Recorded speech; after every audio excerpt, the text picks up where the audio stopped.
Yo, what is cool? What's good, man? We're back. Y'all are gonna see the name change. I am officially the Throwdown. Different name. We're gonna get the logo figured out, guys. We're back. So anyone who comes through the chat, we're gonna try and communicate with you as much as possible straight up into this video. We got 3 people across the screen. Let's start off with Noah, and then you guys just introduce yourselves, and we'll get right into this. Yeah. Hi, I'm Noah. I run an Instagram fan page for the Raiders with over 300 followers. So. I'm truly Dustin White from DSR, Death Star Report. Run YouTube, Instagram, Twitter, Discord, and nothing but Raiders talk, baby.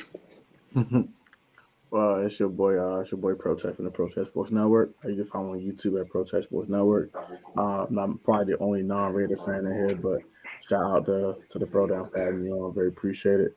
You can find me on Twitter at PSN 042893. You can find me on Protest Sports Network on all other social medias, including Instagram. Yeah. So today, let's get right into this. Lots to talk about. One second here. Let me put this notice out. Here we go.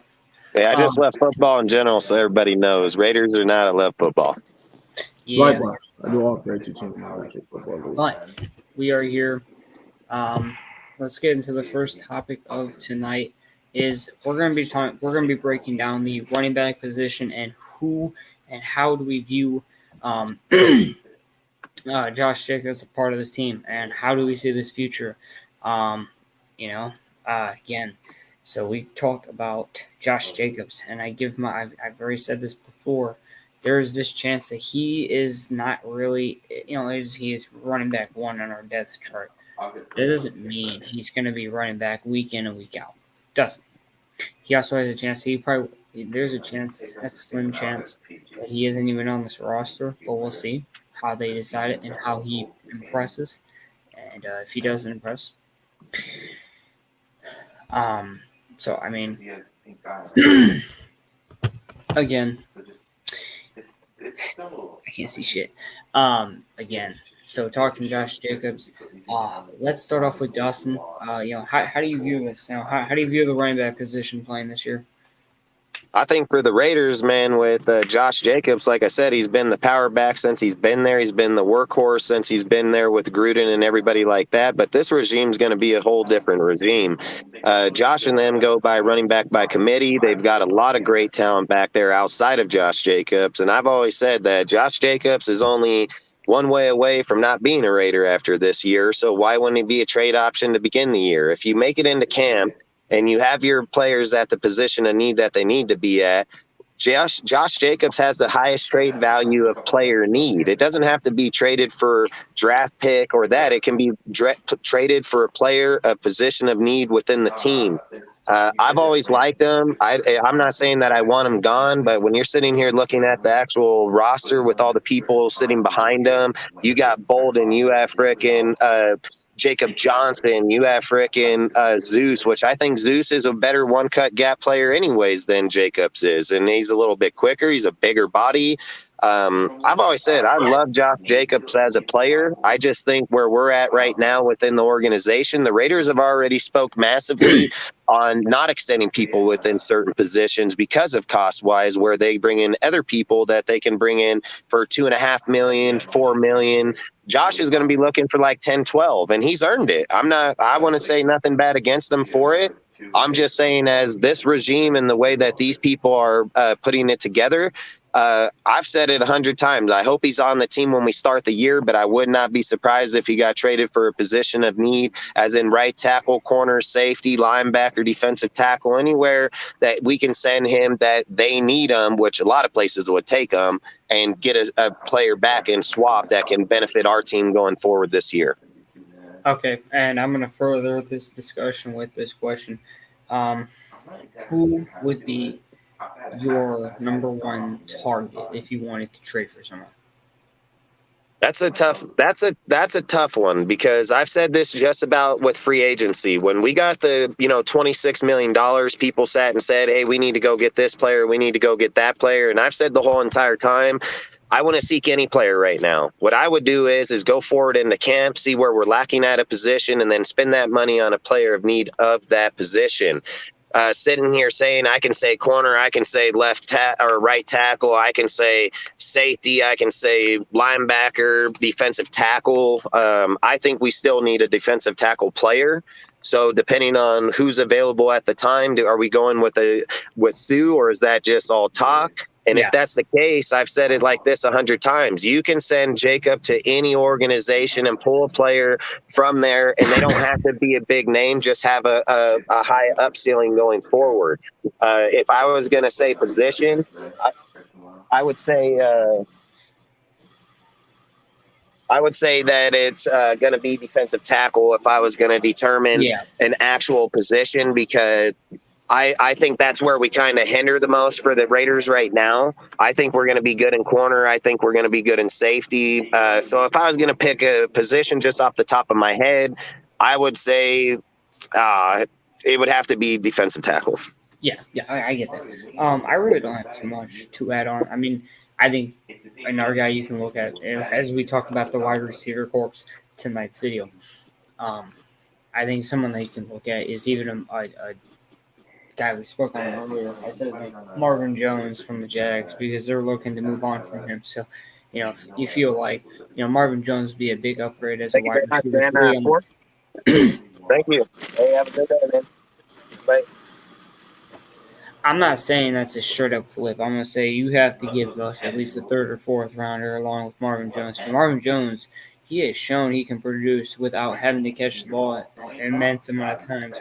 He can go get you 40 to 45 receptions for like 600 yards or something like that. He can go do that kind of thing. So he's not, and he would open up more opportunities. But we'll see. To me, I see Josh Jacobs as a potential trade or release target, as you want to point out. You have so much guys and I've said this before. I think everyone's gonna be surprised because you're not talking about this guy enough. Zamir fucking White, my guy, he is here and he is a great running back.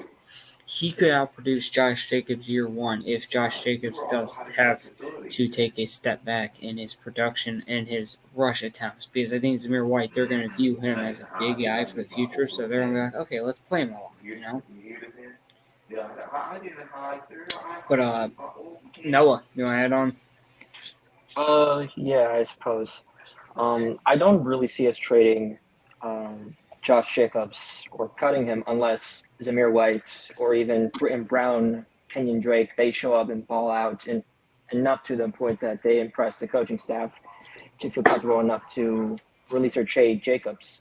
Unless Jacobs goes down with an injury or something, this is going to be his, backfield. He's still going to be the number one back for the Raiders this upcoming season. That's my thoughts on this. So this isn't really, a hot take. It's kind of already put out there. We have the Patriot system without being the Patriots in terms of this isn't going to be his backfield. If he's not moving the ball, he's not playing. Like, if he goes, you're not going to go see him playing like against the Ravens and getting 20 rush attempts for 50 yards. At that point, he's sitting his ass down. You have other running backs that can step up. These guys, they're going to be coming in, and they're going to get a few rush attempts. And if they're moving the ball, why are you going to stop? Why are you going to take him off the field for Josh Jacobs, who's getting you 2.2 yards per carry at times? Again, it's who is moving the ball. That is their backfield. So, say Zamir White can outplay him in training camp at all, you might see Josh Jacobs gone.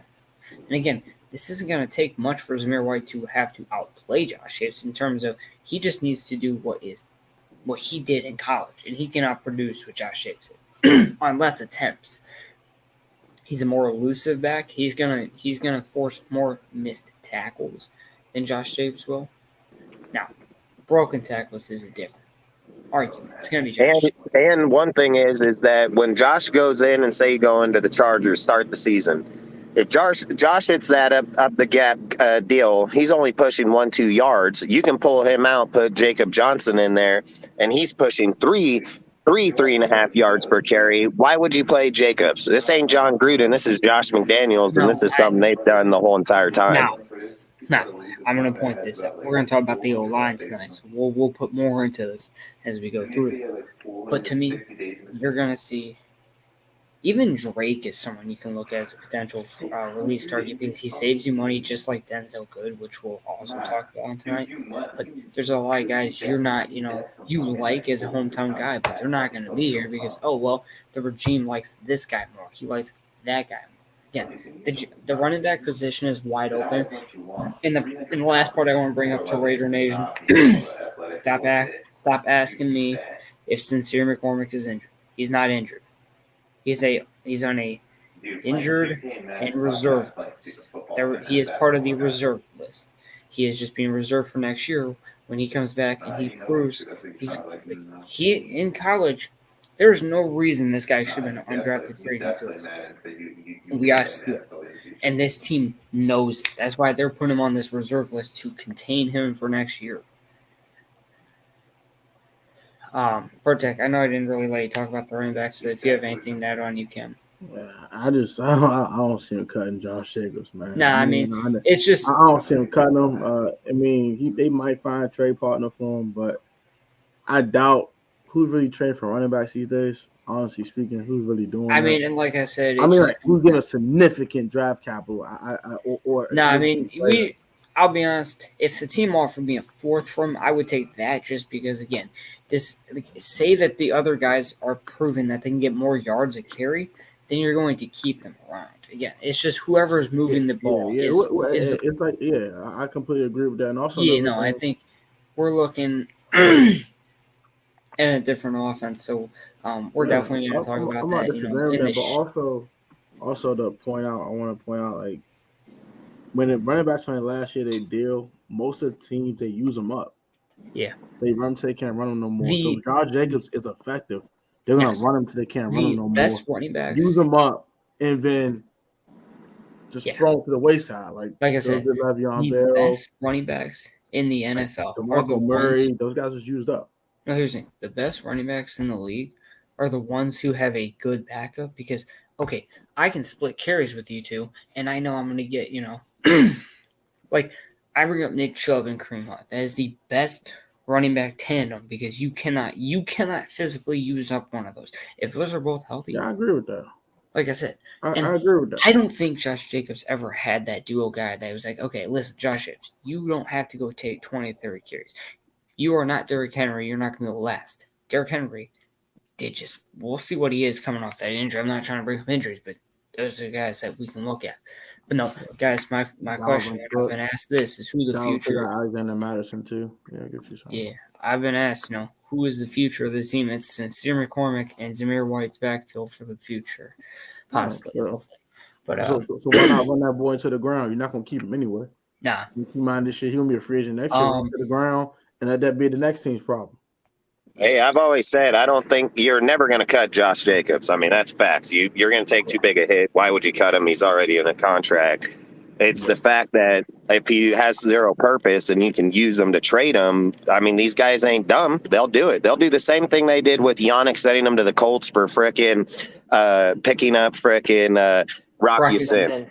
Yeah, these guys, to us, people have personal feelings. I'm a diehard Raider. You don't think I don't have feelings towards the player? Yeah, I do. The fact is it likely that it's going to happen? No, but it is a very good possibility, especially after seeing what these guys done since they got here. Yeah, but they haven't seen NFL snapshot, so I gotta see the proof in the pudding before you say, oh yeah, these dudes better than the guy that's already been established. That's just how I feel. But yeah, that's the running back talk of tonight's show. We're going to move on to the next one, which is the next potential target for, a lot of Raider fans. And we're going to talk about, is this true or not? Hey, Damakansu, apparently we have interest in him. Apparently he is mutually interested in joining the Raiders. I'm going to break it down to this. He's a veteran D tackle that can groom the young guys, Neil Farrell and whoever, the other guy, right? He's gonna be the guy to help this D line just have that, that really good D tackle, and I think he's gonna be asked to play the veteran role. He's gonna take he's gonna have about a half of, if not a few more, snaps than he did last year. So, we're gonna see. Is it true? Do we think that Ndamukong Suh is gonna go to the Raiders? I think it's a very good possibility that Sue is going to become or would sign with the Raiders. There's been a history there of him trying to sign with us or us being interested in signing him back in 2015 after his rookie deal was up with Detroit before he left for Miami. That was basically the big free agent headline that was grabbing Raider Nation at the time, that Sue could sign with us and help redefine the line with Mac at the time. So there is definitely a history there with, some teasing, but now he's more mature. And as you mentioned, we have a bunch of rookie defensive tackles, young guys as well.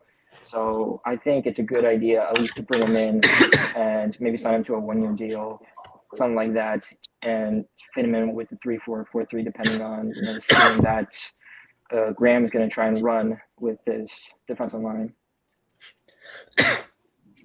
I'm gonna point this out. I think if you had the front four, as Chandler Jones, Bylaw, Ndamukong Suh, and Crosby, that's a top 5 D line. Yeah, on paper, that is definitely a scared defensive line when you put it out there. Obviously, Chandler Jones, a threat off the edge. He proved that over the past 5-6 years in Arizona. Crosby coming off a career year. Sue always been reliable. And then Bilal, Bilal just came off a career year, so he might. Yeah, from Chicago.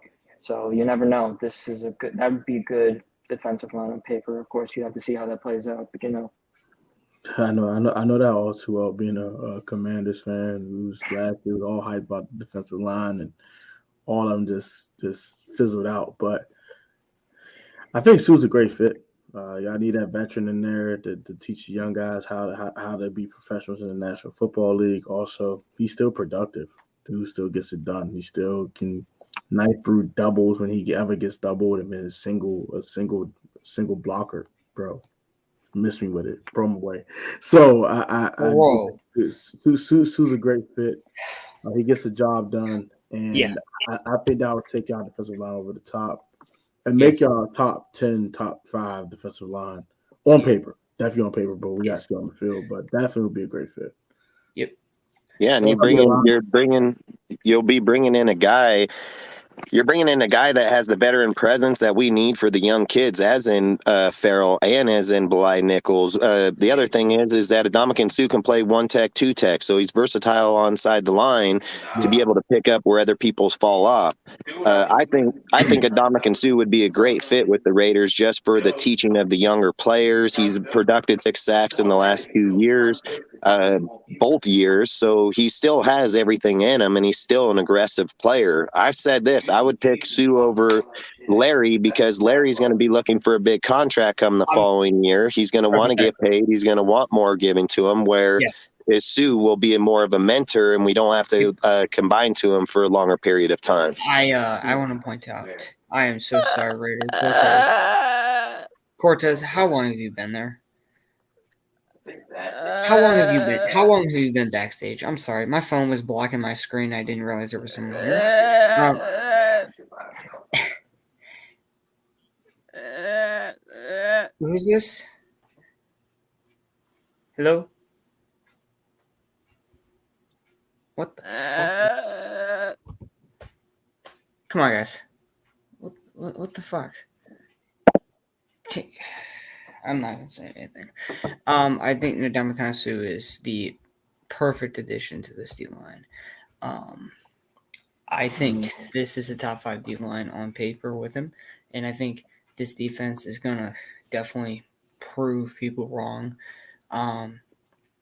So, if there's anything else we want to say, I think I'm not taking Suh for more than $7 million.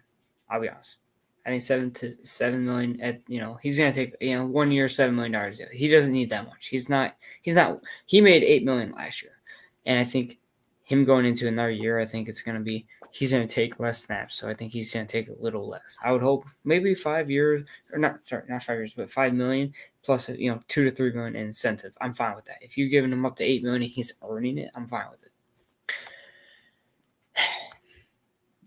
Anyone have anything to add on, or do you want to move on to the next discussion? Mm-hmm. I want to pay him more than $7 million. Period. Okay. That's fine. That's good. Well, thank you to the people who are subbing in the chat. I can see it up on my computer and my phone. Just give me a double notification to the 2 people. Thank you. Anyways, guys, okay, this is pissing me off. Y'all doing too much now, so y'all, here we are with the why. I'm moving up this discussion because this is just disgusting. Bronco fans, bro, what type of dick sucking we doing out there, bro? Y'all fucking telling me you want to take Jerry Jeudy over Hunter Renfrow? What has Jerry Jeudy done? Listen, I'm watching these lists, bro, and I'm getting called biased to say I'm taking Renfrow over him. So I mean, guys, I need to know, where is this hype from, bro? This hype train is just sick. Like, I've never seen a player that sucks so much up to this point, and he's literally done nothing. But yeah, he's got so much credit. Like, I'm going to read this shit off. This is the top 8 wide receivers in the AFC West. So they had Devontae 1. I even think this is crazy. He has Courtland Sutton 2, Keenan Allen 3, Mike Williams 4, Jerry Jeudy 5, 6 is Juju, and Hunter Renfrow apparently 7, in a damn near. Okay, wait, time. Explain this to me. How are you in a tie with Sky fucking Moore? Sky's never taken a snap yet. He hasn't taken a snap yet. So wait a minute. I don't even. How are you putting fucking Courtland Sutton in front of Keelan Allen to begin with? That's crazy. I'm about to say, if you in this chat, if you in this chat and you know who this is, I want you to just let this fucker know he's really stupid. He is really fucking. I mean, how does Renfrow go below Juju, who didn't even play last year, and Jerry fucking Jeudy, who literally sucks? Hunter Renfrow is in the same discussion as Mike Williams. They had the similar stats, bro. You can't think. Why is this a thing? You're telling me you're almost taking Sky Moore? Slot guy. People don't like slot receivers. That's what it is. Like to suck a dick. That's what it is. I know. I know what it is. I know what it is. It's just. I'm a big Hunter guy. Hey, you can't compare. Listen, I love Sky Moore. I think he's a great talent. I think he's going to be one of the best guys out there. These two? Compare him to Renfrow when he ain't even played a snap on the field. That's fucking crazy. That's not even the worst thing about it. Sky Moore isn't even a slot receiver. He's an outside receiver for the team. I'm sorry. I'll be honest. I'll be honest. I'm taking Renfrow over Juju. I don't care. Juju overrated anyway. I mean, damn, bro, that's crazy. I would say Devontae 1, Keenan Allen 2, Mike Williams 3, and then Hunter Renfrow 4. That would be my top 4. I think Courtland's in charge takes over the whole thing. Courtland Sutton's cool. He cool, whatever. But he is. I'm giving him his respect because listen, he's the one guy you can put respect on because I'm honestly why okay. It's weird because Bronco fans, they seem to have forgotten they had Courtland Sutton. All this talk about Jerry Jeudy, you guys literally went silent. How do you go radio silent about your best receiver on your team? And best receiver you've had over the past probably 8 years? Because he's injury prone and he's only had one good year. No, I mean he's the best receiver. Last year he had 1,000 yards. He's had multiple seasons of 1,000 yards. Yeah, but I'm saying last year, even when he was it was a quiet 1,000. Like no one really knew until you checked. I don't know. It was quiet though. It was quiet 1,000. I'll be honest, but no, here's where I want to bring this up because it's not just the list I just saw. It's like a shit ton of people just start telling me how Jerry Jeudy right now they're still taking over Renfrow, who is possibly one of the best pass catchers in the NFL when the ball is in his hands. He caught 98.5%, I think it was, or something. It was above 97, but it was some high ass number. Barely ever dropped. 98.5, and fucking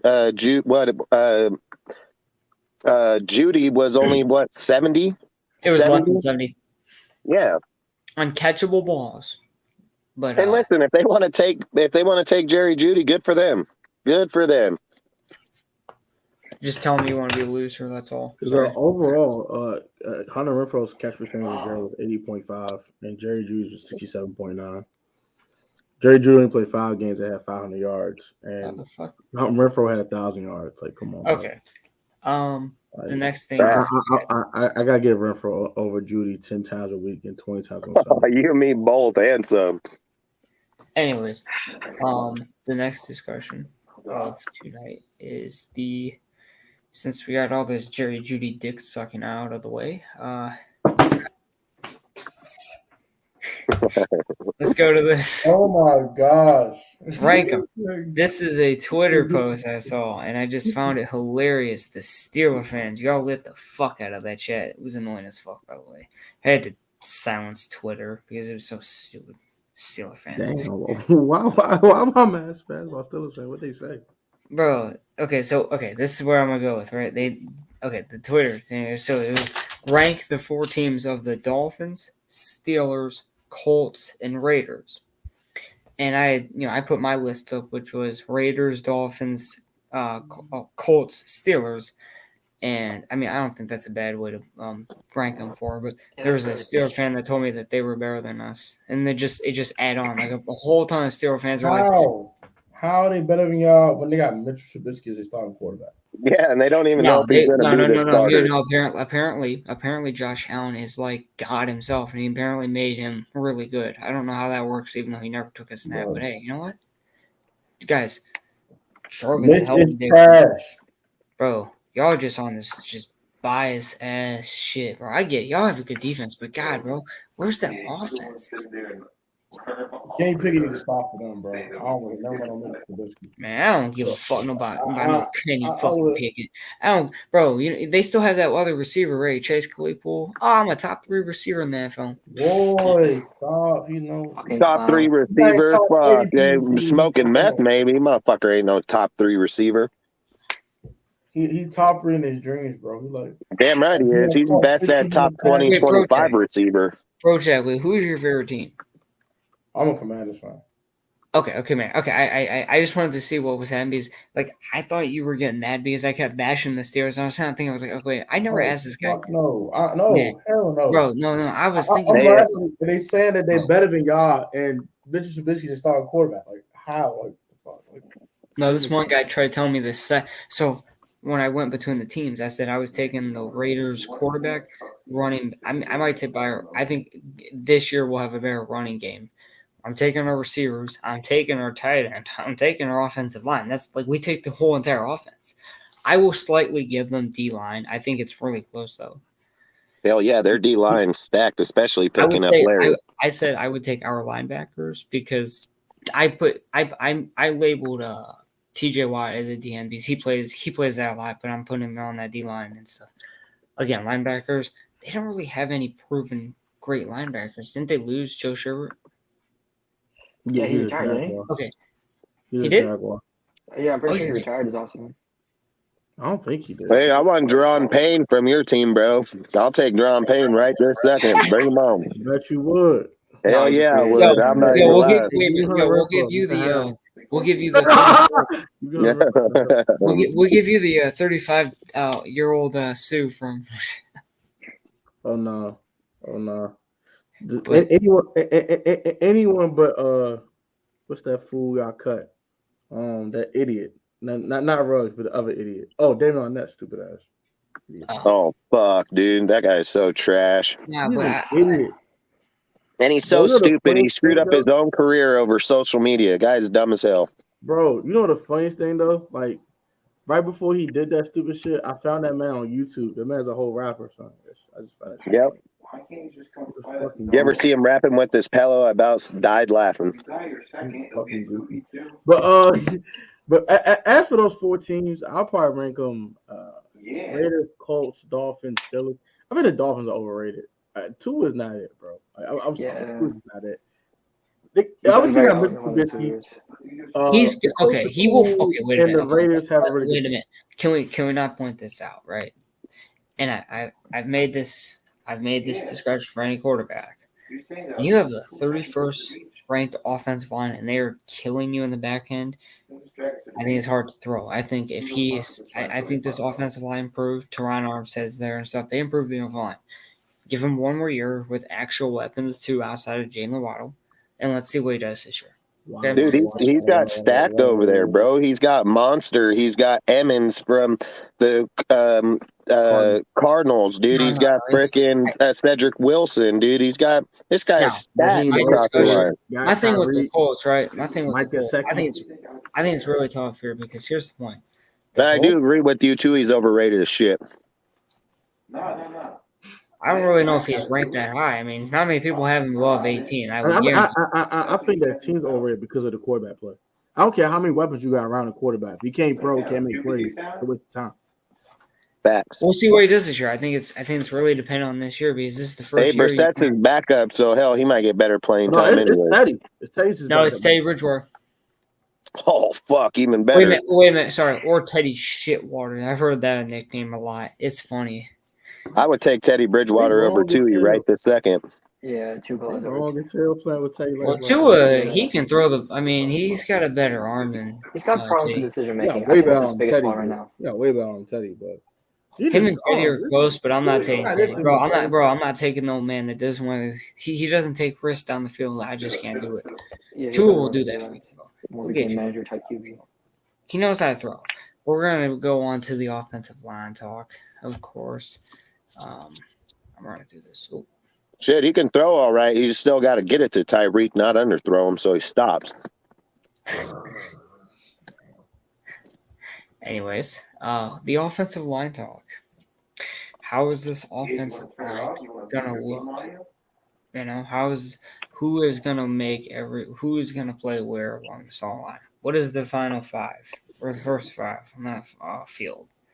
I start with Dustin. If I'm going with it, it's going to be Colton Miller, frickin'. So I would do Colton Miller, Parham, James, Simpson, and Leatherwood. And if I was going to switch anything, I would switch Parham to right guard and Good to left guard. That's about all I would do.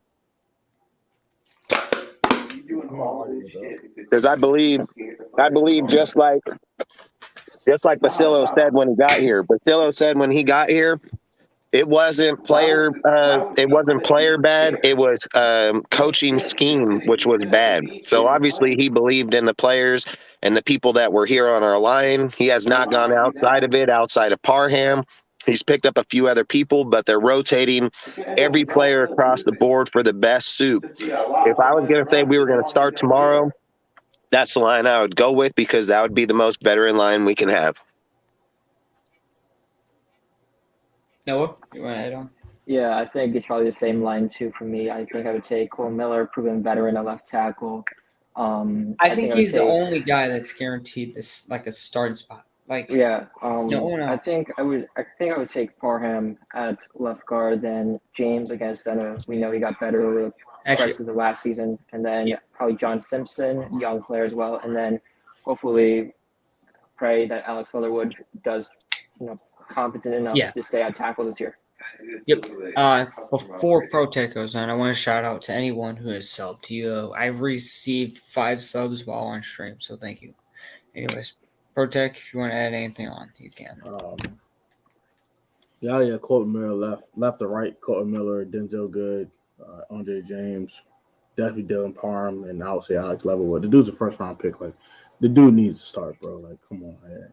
Can't have a first round pick come off the bench. Like can't have an Andre Dillon situation like the Eagles. Like no, that man has to play. He has to play. Okay? They look at Colton Miller, gave up 13 sacks in his first year and became one of the most dominant left tackles in the league. Give him his chance. I will say this. Colton Miller doesn't do the thing. For sure. Here's my point right now, right? Right off the bat. I'm praying Leatherwood works out. What's that? Cole Miller is a beast. Yep, yes, he is. Listen, I am praying that Alex Leatherwood works out at right tackle because then we got a sure thing at our tackles. Cole Miller is absolutely a top 5 left tackle in this league right now. I think he's a top 5. People kept telling me that. Okay, I at one point at least top 10. Sure. You looking at stats though? He is over Orlando Brown any day of the week. He is over. Who's the Broncos left tackle again? God. They keep telling me he's better than Cole Miller, and this is pretty bad. Leatherwood just got choked. It's no. It's not just the penalties. He's got to stay on his fucking man, bro. Anyways, does anyone know his name? Yeah, I think it's Bulls. I think. Oh, is it? It's Garrett Bowles. That's the guy. No, Yeah. Garrett Bowles. He outproduced both of them. But yet there's rankings with both those guys over Cole Miller when they had Cole Miller at 6. I said officially Cole Miller is on your number 4 list because if you want to go back and look at this year statistically and you want to do the eye test too, Cole Miller was an absolute tank out there. He was the only guy that I could sit here and say I'm trusting you to protect Derek Carr and not kill him out there. Okay, now it's Leatherwood, Brandon Parker. Try not to carry quarterback, please. God damn.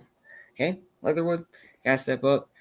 Brandon Parker, or no, not him. Sorry, Lester Cotton was the guy I've heard of quite a bit in training camp. He is impressing the coaches. Is he a potential guard spot? Yes, he is. Okay, Back up. If you can. Like I said, he's gonna make I think he honestly makes the roster over Denzel Good. That's your adopted mom. Only way he makes the roster over Denzel Good is if his frickin' Achilles ain't healed.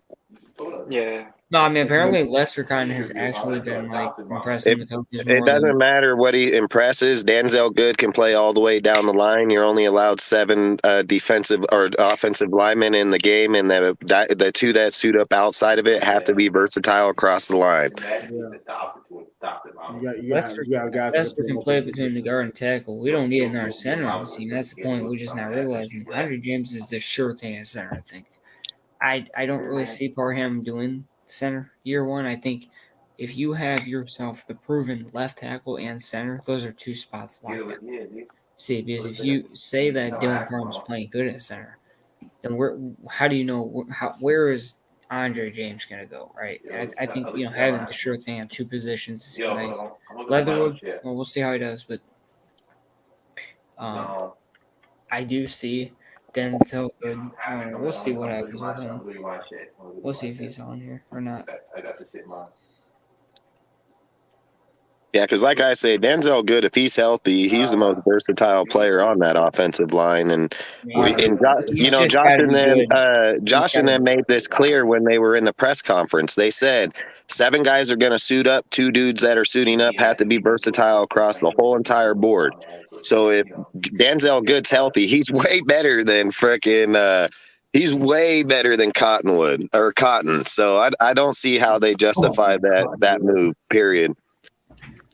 I agree with that too. They're real good. I really haven't heard too much good about him. I mean, coming off that injury, we'll see what he does. I mean, and sometimes when you don't hear noise about a play, that means they're doing super well. Damn right. That means that they ain't talking about him. Well, good might start, but we'll see. I don't know. Hey, you know what I look at when people are hyping up an individual? I see Brian Edwards being traded to the frickin' Falcons, and I see other people too, because that's what these guys do. They talk up a dude, put a hype video, and bam, trade you late. Yeah. So, let's see here. Okay. While we were on the talk of the wide receiver position at one point, I guess we can actually talk about this.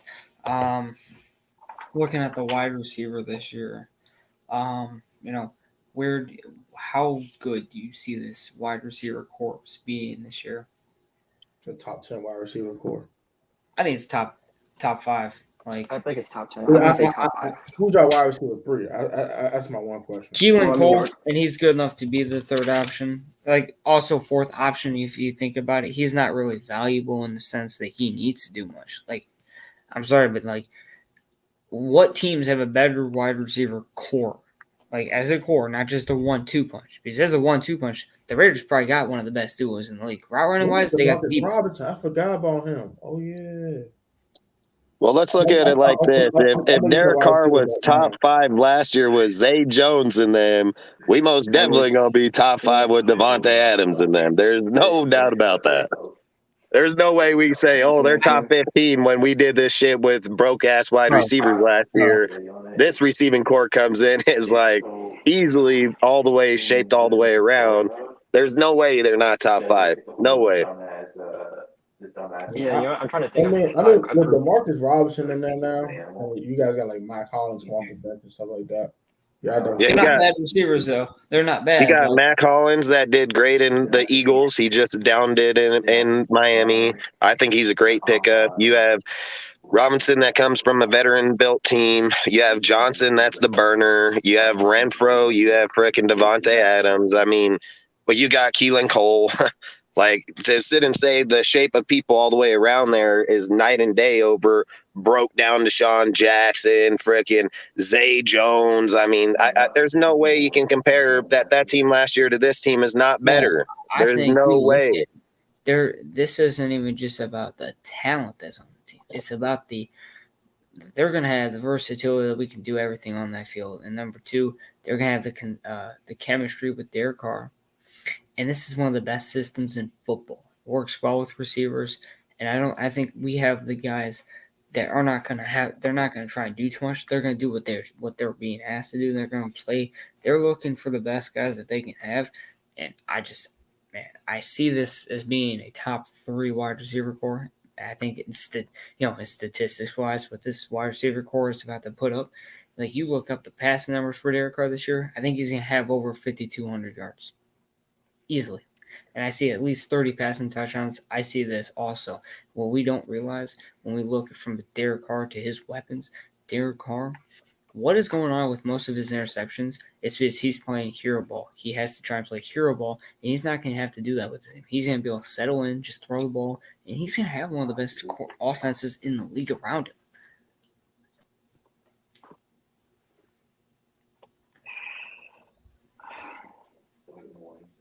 Wide receiver core wise, can we name wide receiver cores that are better than the Raiders though? I'm trying to think of a top 3 like trio of starters at the moment that are remotely like in contention with Adams, Renfro, and then your pick between Cole and Robinson. Because I honestly don't think Hollins gets the outside slot for number 2. No, I think he's more of a bench player, if that would make sense. Like, he's going to be coming off he's once the every guy. few 4 snaps. Yeah. Who just Van Jefferson? He plays for. Okay, wait a minute. LA, Okay, yeah? I'll point this I out. think. I'll take Cincinnati's on I paper. went to the Rams over the Raiders though. Yeah, I think I have a little bit more depth. Wide receiver wise? Yeah. Oh, well, I guess you're right. Al, you got Robinson and Cooper Kupp there now, but I would take. if you're looking at Devontae Adams and Renfro, they're damn near as equal. So I would say they're equal players. The only team honestly, I would say that the Cincinnati Bengals probably have the most all around No. wide Cincinnati's receiver got core. the best, but I'm pointing this out. LA's is. I mean, you gotta think about it. You have Cooper Kupp who had this great year. Everyone's on his nuts now. But hey, that's Hey, yeah, 2,500 yards, bro. Like, fuck, that's fucking killing it. Yeah, including postseason. That's one of the most historic seasons ever. Behind maybe. Oh, I was like, bro, where'd you get this 2,500? Yeah. I was no, regular season. I get he had a great season, but he's not over Devontae. You look at between these two. I never say the better receiver in Devontae. No, but he's you not. call wide receiver corpse. Yeah, I'm talking about like between these. I'm talking about like no, but hey, Allen Robinson ain't no dude to sleep on, and going over there with Matthew Stafford, he's gonna kill it. I guarantee it. And then they still got Van Jefferson. Damn right. Odell again. Yeah, Van Jefferson came in. Odell won't come until October, November. But yeah, you are right. If they pick him up in that point, Van Jefferson, but we're naming Van Jefferson now. Ruthless. We're just naming anyone now. Well, Van Jefferson, he's actually a really good deep threat. Damn right he is. I had him in my fantasy last year, and he killed it. We're just throwing everyone up there. He makes he's going to be as efficient as Keelan Cole, though. Like, he's going to have or whoever plays there, right? Whoever plays that. He's the same type of player. He's same type of player for sure. I mean, bro, I'm taking Keelan Cole over Van Jefferson, but where the fuck are we on this? I would say they're in the top 3 to 4 receiving cores in the league. If you look at receiving core, you really sure about taking Van Jefferson, taking Keelan Cole over him? Where the fuck is my phone now? Did you say take in Keelan Cole over Van Jefferson? Yeah, he just said that. He just said that. So I think, like I said, I think Van he's younger. He has a higher ceiling going forward. I mean, the dude, he's played very good ball. I mean, the only thing that Keelan Cole is he just hasn't had the consistency at quarterback. So I think Keelan Cole has a great ceiling. I mean, guy's got great hands. He's made some phenomenal catches. He stretches the middle of the field. He can get on the outside. I think, like, rotational player, Keelan Cole is a very nice player. Van Jefferson, I would take both of them. They're both the same player, like I said. They're the same type of player. Bro, who the fuck has been Jacksonville's quarterback for the past 4 years before Trevor? That's where. It's Blake Bortles and Gardner Minshew. Oh my God, that's who he's with been Blake Bortles. Blake Bortles, he had 700 yards. With frickin' Gardner Minshew, he had 400 yards, and with Zach Wilson, he had 400 yards. So he's only got 2,200 yards with 13 touchdowns. But right, and he's like what 28 now or something like that. He's gonna be 29 going into the season right now. Yeah, I mean, look, this is the way I look at it. If you get 10% more out of him with Derek Carr because of the accuracy and the throwing, Keelan Cole's going to be dangerous. But this is what I say in every live when we get to this point about this. Who cares what the guy's name is if he's getting 800 yards? 800 yards from Odell, 800 yards from Keelan Cole, 800 yards from Johnson. I don't care who it is. 800 yards is 800 yards. Yeah, what's up?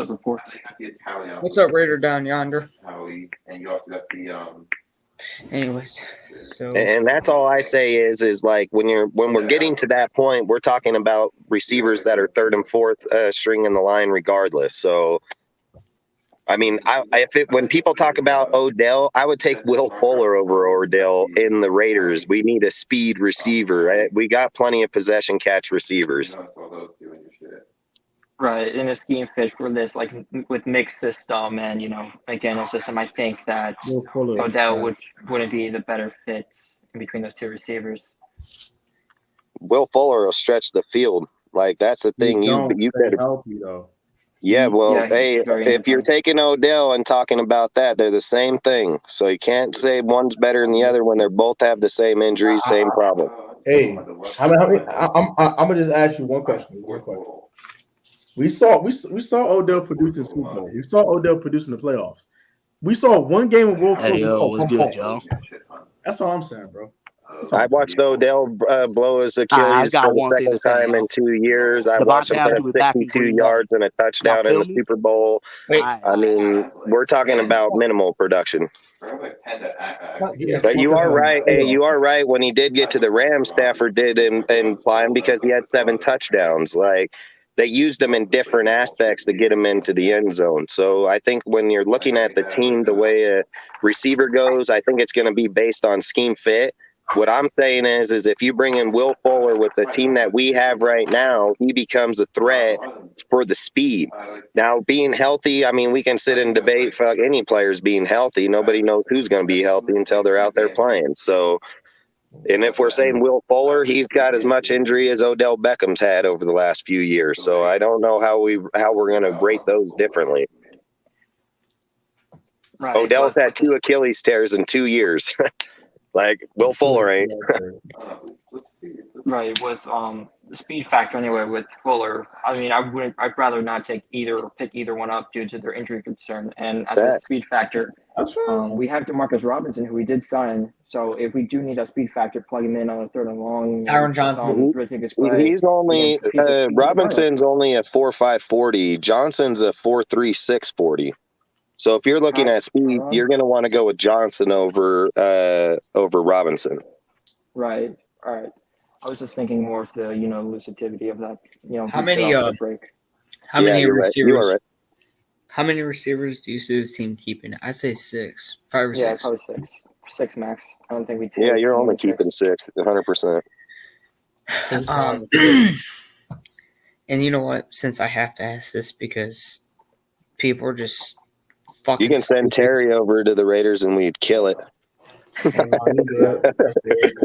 Bro, so this since hell no. Hey, I'll send you Johnson Robinson. Let's go. No, You he's not. would say record that bad. I need I know. Don't get me wrong. That's why they said they ain't traded him, because they're gonna get the house for him. So Nah. But my final question. Oh shit. What happened? I was trying to think. I had the question. It was about the receivers. Oh yeah. Since people want to be so fucking stupid with this, how many yards do you see Devontae getting with Derek Carr this year? 1,600 minimum. What?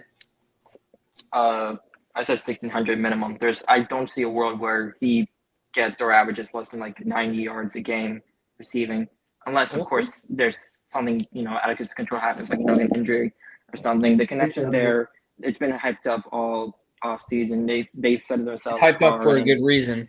Yeah, and Adams especially, because they've had that connection since they were back at Fresno. So I think they go off this year. I think in less than 20, there was like 22 games. They put up 3,000 yards in 2 years of college football. Right. So, dude, he put up 12 touchdowns one year and 24 the next. yeah. So yeah, there's some crazy. Derek Carr put up 50. He's only one of 6 quarterbacks to ever do it in college football. Dustin. Well, everyone here. So, there was this other dumb Twitter post. Don't know why this comes up. It was rank these quarterback wide receiver tandems. It was Hurts and AJ Brown, Derek Carr and Devontae, and Russell Wilson and Courtland Sutton. The reason I bring this up is because I had an Eagle fan try to this Eagle fan. And listen, as a Washington fan, you must know the pain of dealing with these idiotic fan bases, bro. This guy tells me. This is what I got for Philly fans. Hey, facts. No. Okay, so the obnoxious. Here's the thing. I want to mention this before I talk. Hey, did you guys carry your benches over there like Dallas did, or how did that go down? That was the craziest shit I've ever seen. We did that stupid shit too. Bro. Yeah, I ain't gonna lie, that was the craziest shit I've ever seen in my life, dude, in football. Shit's fucking stupid. Facts. Hey, if they're saying AJ Brown and Hurts better than Carr, they're fucking smoking meth. No, no. So this was I didn't understand this logic. He goes, you don't have to have the better quarterback to have the better tandem. I'm like, in order for your wide receiver, it's a tandem for a reason. I'm sorry. Damn right. In order that guy must have not finished school, so you don't know the meaning. Wait a minute. If the quarterback didn't have to be good, then wouldn't Terry McLaurin be putting up more yards then? I mean, come on. Let's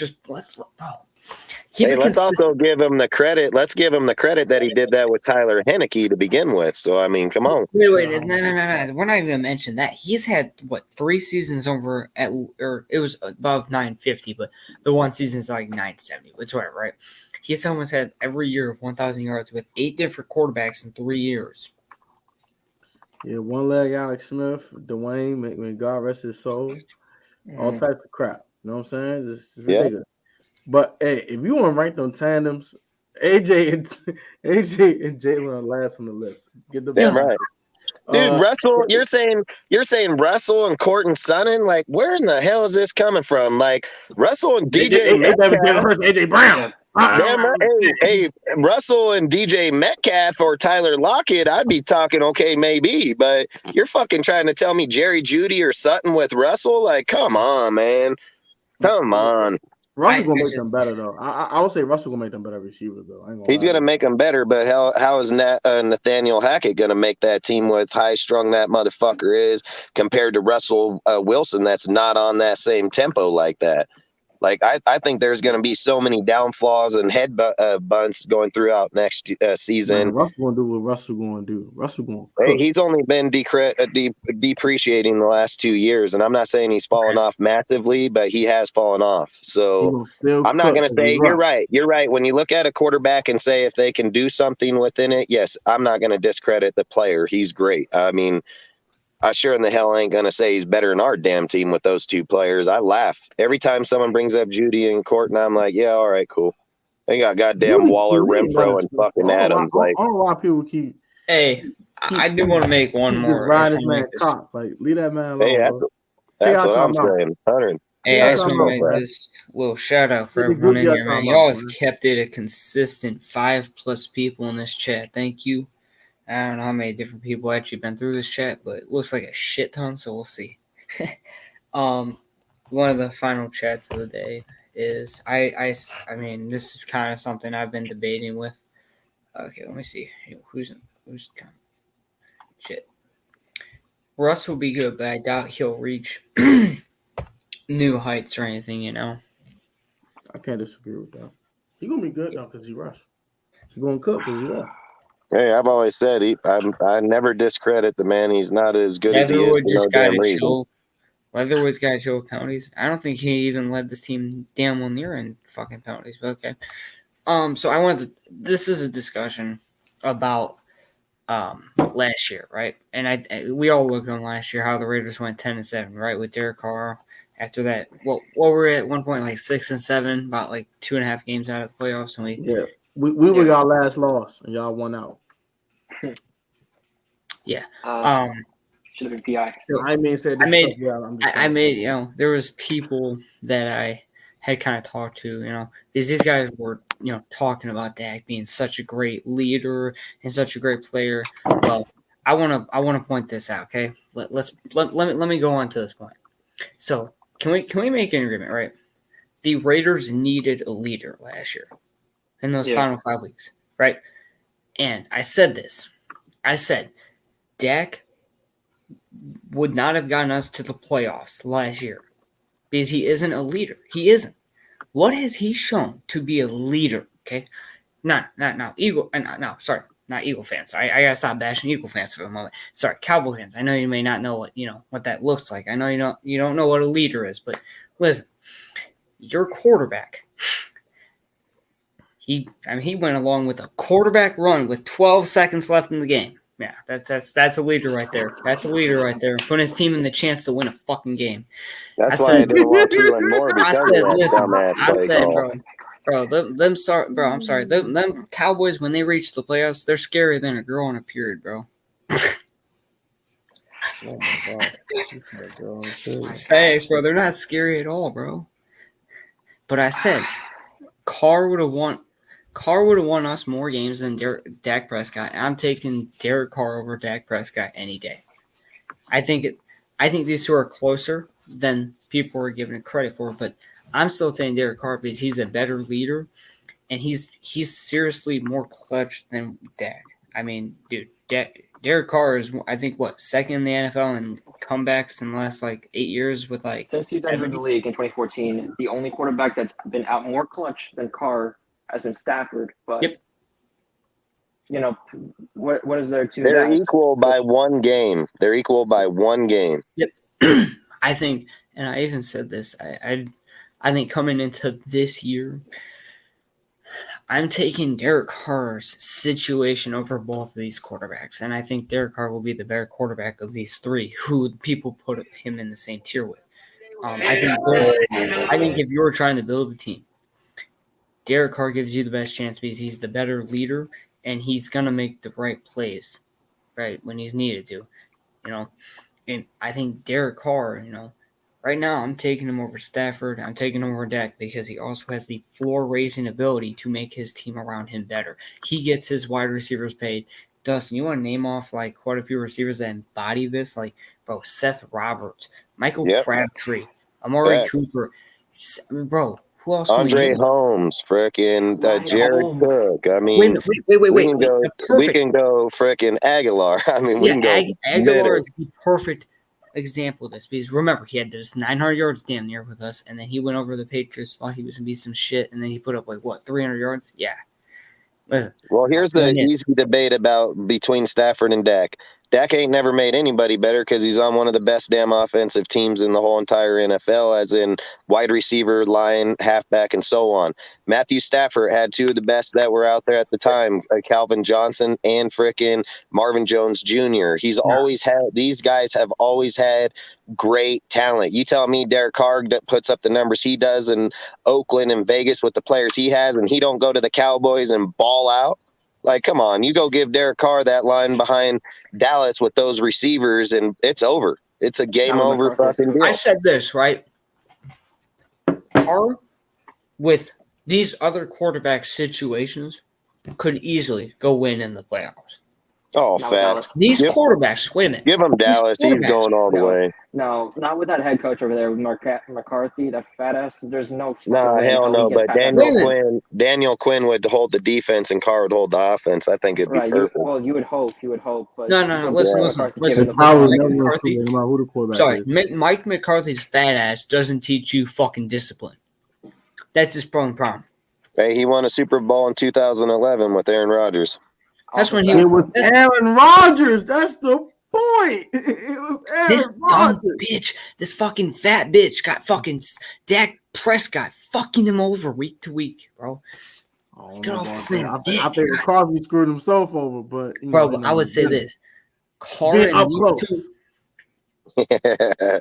Carr can go win in these two quarterback situations. And I said Stafford and Dak would win you less games with the Raiders roster that we had this past year because they're not.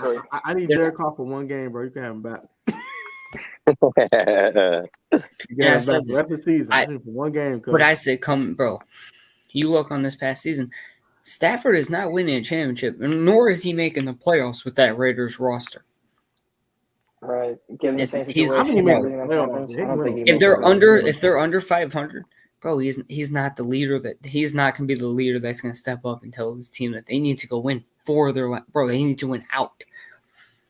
They need to win out, and they won. They have to win out. Now, if you want to say Carr's the best leader of the three, I can agree with that. No, he's the best leader, and he has the best floor raising ability of a quarterback because he makes his team around him better, and he is unselfish. He can get the job done. He's never had a good team. I can give you to make the talent better too. I can give you that.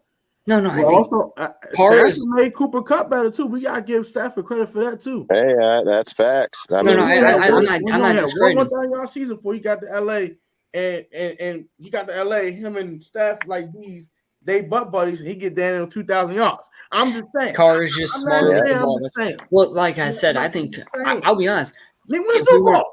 Yeah, no, I think and he did it against the Bengals that were highly on the high roster at the point. So I mean, I agree with this comment. Carr is probably also the smartest with the ball. When he has to throw the ball, he doesn't. He's not chucking in the dump. Again, but these Carr is one of the smartest quarterbacks in the league when it comes to decision making. He has a top. He has also. I would say also this. He has a top 10 arm in the NFL. I'm gonna say he's more accurate than both of them. Like he's more accurate than both of them. But I think he's got that over the back shoulder fade better than both of them. I mean, Derek Carr is just all around great damn quarterback. He's a good quarterback, but has never had a roster, so he's not gonna be given this credit that because I said this, right? Derek Carr played like a top 10 quarterback this past year, right?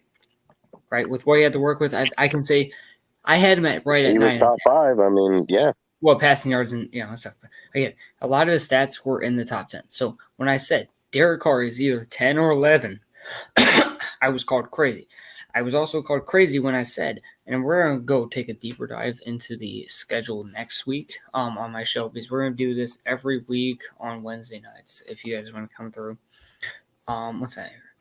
What's the comment say? Carr and Devontae fucking Adams, like Fresno State connection, will lit up the scoreboard, and we got weapons. O-line can't hold us back.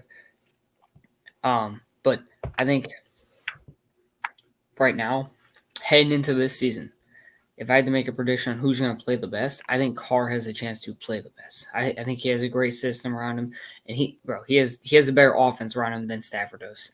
I don't like if you're looking at the whole offense. I'm saying Devontae fucking Adams. Who the fuck is the tight end of the Rams anymore? Let's be honest. Higbee, right? It's He's all right, but we saw it. I mean, he ain't Darren Waller. He ain't no Darren Waller. No. I know you're not saying that. I will say this. So I think by a little bit, like if you're ranking offenses that as a whole, not just the quarterback and stuff, I think they're right there. They're neck and neck. They're interchangeable to me, right? But I think the Raiders are going to finish with a top 5 offense. Carr's finally got weapons, and with what he's had to deal with, he's going to finally show that he can go win with this. And I said this. The Raiders, to me, can win 11 to 12 games this year. And that's not even crazy right there either. That's not too far-fetched. I bet 1,000 that we go 12-5, so I hope that's where we're at. I am going to say this though. The only reason that won't happen, y'all division's tough. Bro, I'll be honest with you right now. I'm not, bro. Listen, I'm not taking those Chargers seriously. The Broncos as a roster. I'm going to talk about this a little more next week. Okay. As a roster, I'm taking the Raiders roster. I am. That's not. I mean, the only roster I would say can compete with our roster is the Chargers. Honestly, the Chargers, yeah. Yeah, I mean, y'all got 2 bookend rushers. They got 2 bookend rushers. Y'all got good receivers. They got good receivers. I would say the Raiders' offense is going to be better. Evans, no slouch. Y'all got a solid line. They got a solid offensive line. They got a secondary that is from hell. J.C. Jackson and Derwin James is ridiculous. That's tough. That's tough. And Herbert is a damn good quarterback. It's tough. I want to say this before we skip over this. No. I feel like Kansas City. I feel like Kansas City. Everyone's. I don't want to be that guy, but we're really just kind of writing them off in the books right now. I ain't writing them off now. They got Mahomes. No. Besides Tyreek Hill, who got traded and they got the bag and whatever, I think their defense actually got quite a bit better. They brought in the guy from Houston, Lonnie Johnson. They brought in Justin Reed. They got. Or was that the Chargers? I got the new guard. Either way, their defense got much better than people are giving them credit for. So, and I think the offense got more consistent too. Like the offense got MVS is not a slouch, bro. Dude runs a 4.26 40, dude, and he's 6 foot plus. You got Juju, you got frickin' Sky Moore, you got numerous good players. Chiefs are nobody to sleep on, and every time someone sleeps on them, they're gonna be the ones that punch you in the mouth. So I promise you, Graham and frickin' Dan and Josh are not sleeping on the Chiefs, bro. Andy Reid gets shit done, and he's proven that everywhere he's gone. And I think the Chiefs gonna be a much more balanced football team too. You see, they try to bring running backs in to try to improve their running back room so they can be more balanced offensively, go play action, make it easier for Mahomes. You see, they picked up MVS, picked up Sky Moore. Justin Ross is still an undrafted free agent. Yeah, I forgot about him as well. They low key loaded up. They took that Tyreek Hill trade and loaded the hell up. So hey, if Justin Ross's spinal injury is healed, that's a killer. He's going to be a killer, bro. But that spinal cord is what's going to matter going with him. But he looks healthy though in OTAs and stuff. So we look. You'll know after the first hit on the field, that's for sure. Yeah, once he gets that pop one time, for sure. When you mentioned, I just want to point this out. When we talk about Justin Herbert, right? I've said this, right? The brights were too light for him at Week 18 when he had to win the game against a team that, let's be honest, was much worse than the Chargers, right? The biggest concern coming into the NFL by a lot of people were if he could contain himself and win the big games, and he has to get the job done this year. He has to get to the playoffs. No excuses. Yeah, but I don't know if I would falter Justin Herbert in that game more than Bradley Staley going for it on the 30 fucking yard line and giving us the ball. Because Justin Herbert did open up and he did go down and score after that. Like I said, it was that play that determined that game. All right. That dude's an idiot. Oh man, Bryce is an idiot for that. No, but what I was going to say was.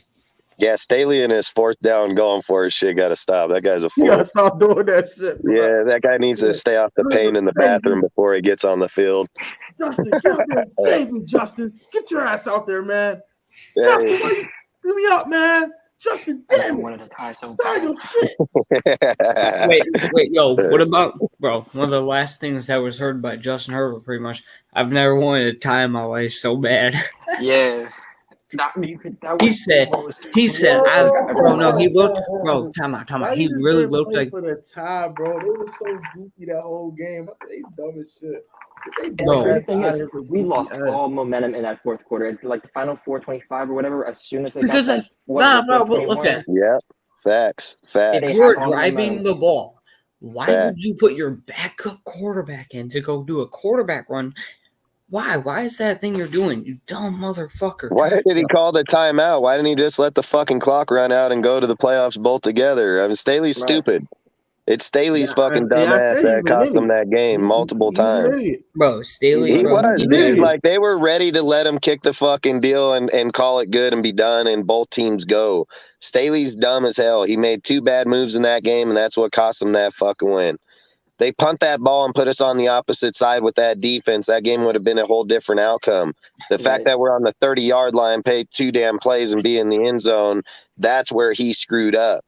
Then, like you said, we did fall off in the last, dude. So it wasn't like we were powerhousing our way through there. So we were staying where we needed to be. If they would have just not called that timeout, gave the ambition to Derek Carr to go, hey, fuck you then I don't think we would have got it. And Carlson, being as clutch kicker as he been, kicking that fucking field goal. So again, I say, like I said, I think Staley lost that game more than any other player No, out I there. get that. I get that.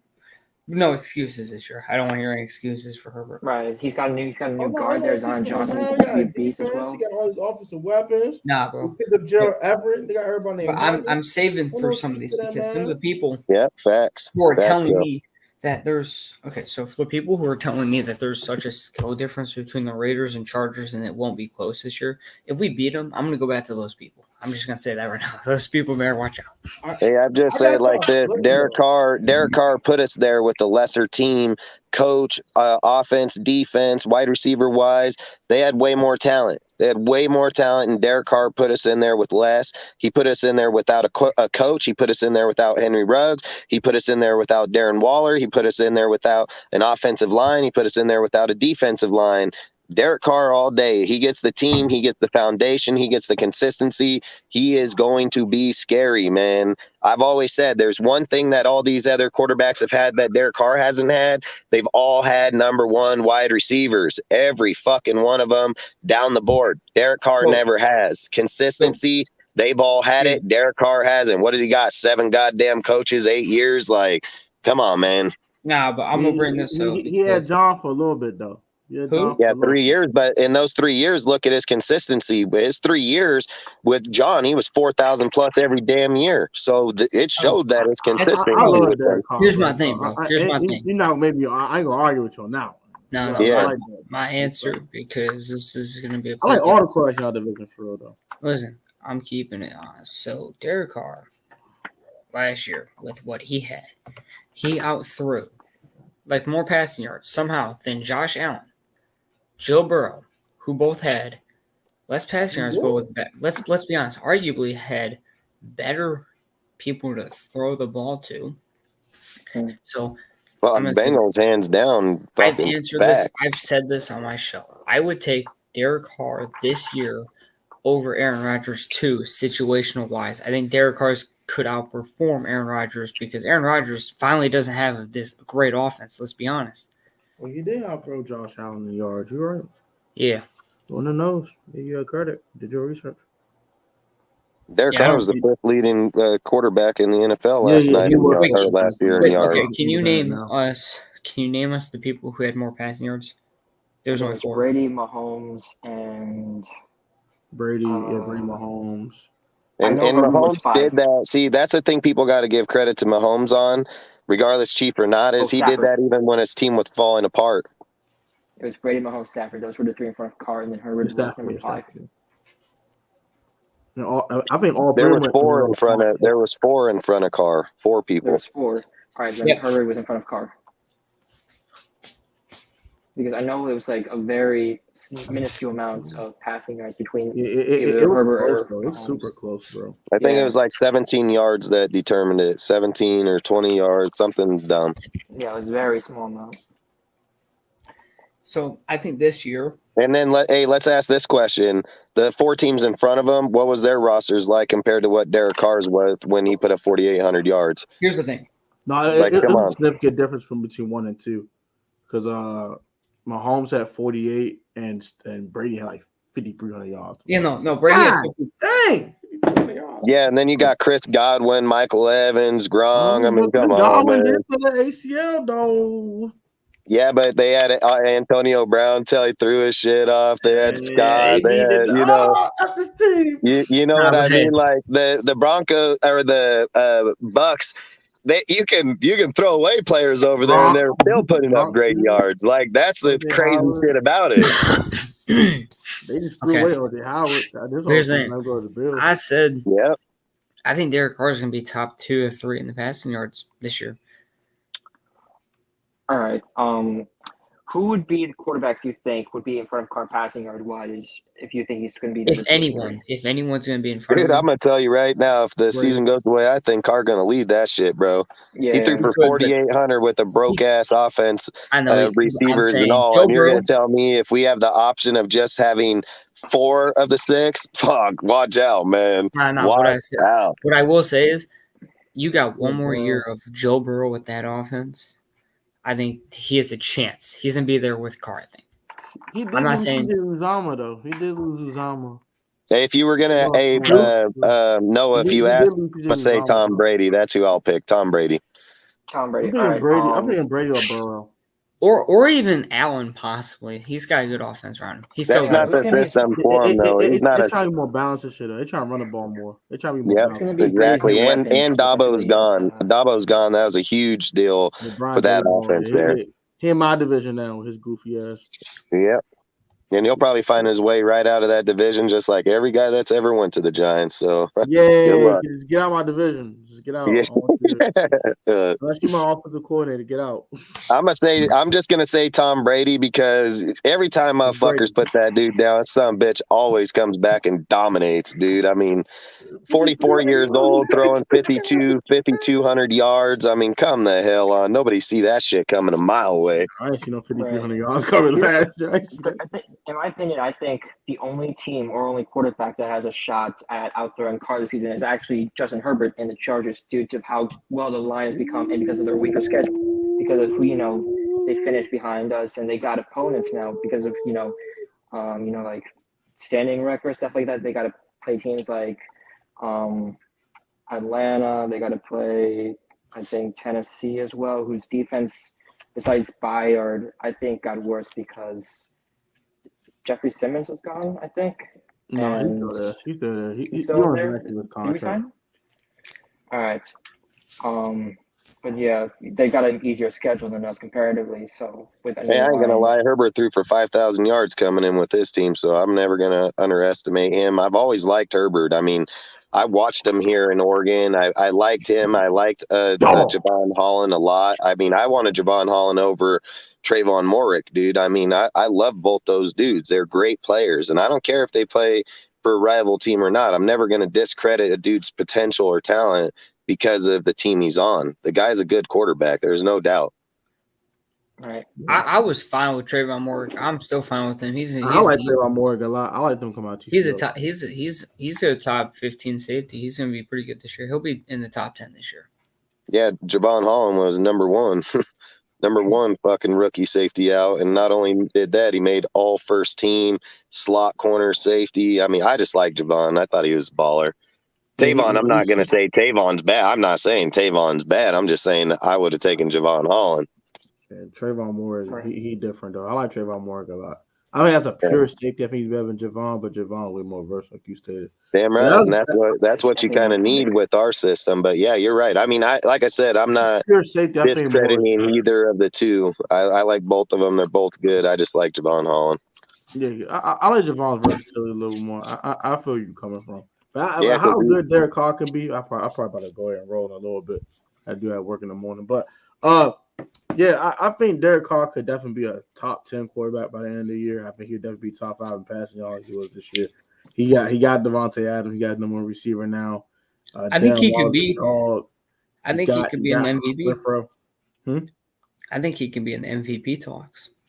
He could at some point this year. I think he will be. I honestly believe that. It just depends how the season go for the Raiders. If the Raiders are, I guess they're a 12-win team. Hell yeah, he'll be in the MVP discussions. Damn, he will be the MVP. He's got the hardest schedule in the NFL. I think the only person that could take that away from him might be Stafford, because Stafford might be the number one seed in his conference. I believe the Rams are the best team in the NFC. And if they're the number one seed in their conference, I think that kind of will maybe hurt Carr's chances a little bit. But I do. Hey, when you do put see a this guy team. like Allen Robinson on that team with them, dude, that makes that team way more dangerous, bro. And this ain't Justin Fields throwing the fucking ball to him. This is Stafford throwing the fucking ball to him. So watch the fuck out on that. This is Hey, not- Allen Robinson ain't no fucking this is joke. not That dude put up 1,000 yards, no problem. I know what Allen Robinson's capable of now. I know that. I'm just saying the way you say it ain't just the field throwing the ball now. This man stats. Yeah, exactly. Oh, shit. That was funny. I can't wait for the season though, for sure, man. It's gonna be fun. Hell yeah, I'm The stoked, AFC dude. I West mean, gonna be shit, a we're 2 months away. Let's roll. It's gonna be fun. I'm waiting for this damn Hall of Fame game just against Jacksonville. Hell, I'd watch flag football right now with them for all I give a shit. Let's go. I can't wait for week 1. I'm trying to destroy them Jaguars. Trying to get them out of my face. You know, I've said Jacksonville's going to make a huge turnaround. Doug Peterson, freaking Maloney, all of them. Hey, only week 1. They can win any other game. I don't care. Hey, the facts. Hey, I said the same thing when we play them. They can win all the games they want. They winning against us, so fuck that. I hope they lose them all. Go get your ass with the FedEx. Go win some games after that. Leave me alone. I don't want Damn right. Hey, let us get our win, then you can go fucking win all you want, but you lose in those days. Win the division. I don't give a fuck. Okay. Here's the quote. I don't care. I don't care. Oh man, the AFC West will be fun, man. I can't wait. I mean, the only team that stands y'all way is the Chargers. I really believe that. I think the Chiefs will make the playoffs. I don't see the Broncos making the playoffs. I just don't know. see I picked 3 teams in the AFC to make the playoffs: the frickin' Chargers, Chiefs, and Raiders. Yeah. I picked 3 of them bastards. They're every bit capable of doing it. But you got that's kind of tough. I mean, that means only one team out every other division will make the playoffs, probably except for one division. Okay, you got 3 AFC every West team. You'll have 4 between every deal, so it'll be like you might have you'll have each division champion, and then you'll have one more team. Yeah, come out. I think and the AFC North tough too. I've said it. I mean, we'll be playing this shit. I've said Bills are going out there. They're going to go get it. Frickin'. I mean, like I said, I strongly believe we can possibly see 3 people come out of the AFC West, man. I've said Dolphins are good and so on, but they still got to go. And I don't care what people say about the Patriots. People have said this about Patriots year and year and year and year and year out, dude. And they say, "Oh, look at the way they drafted. Look at the people," and they still go and win in frickin' 6 Super Bowls. So I don't ever count out that team at all. Yeah, you never count the win one, but if I would pick other teams, I'll pick Bills in the East. In the South, I pick the Colts. I don't trust any other team in that division but them. The North, I'm gonna say Baltimore. I got Cincinnati. And then you got the 3 team in the AFC West. I got Cincinnati winning that division. It's simply because of offense, bro. Listen, give me Baltimore, man. Man, Baltimore doesn't have offense. Give me Baltimore. As much as we're gonna talk about this Ravens team, they don't have an offense. They don't. It's not good enough. Run Lamar's just fallen off for 2 years in a row when it came time to fucking get it done. Bro, run first teams don't win in today's NFL. And also, we saw the Titans do it. They won, but what did they also have? They had an elite wide receiver 1. Who is the elite 1 that we are going to sit here and say that Lamar has? Rashad Bateman, we don't know what he is. No, they just sent Hollywood to fucking Arizona. They ain't got shit over there wide receiver wise. What is Lamar Jackson going to throw the ball to himself? Fuck, throw it up. Get out there and go get it. It got a bunch of young dudes, man. Hey, listen, I love Bateman, dude. I think fucking Bateman's a beast, bro, and I think he will be in time a great damn wide receiver. I like him a lot. Wallace too, though. Who is it? The kid that out Oklahoma State a couple years back. I like Tyler Wallace too. And Mark Andrews a dog. I mean, I don't know. Shit, if you're saying offensive wise, you're looking at Burrow. That's obvious, but I really think the Baltimore Ravens got the best defense in that division too. Though. Hey, I'm not gonna. 100% agree with that. I think Baltimore got a scary fucking defense over there. They don't got a good. They got a scary defense.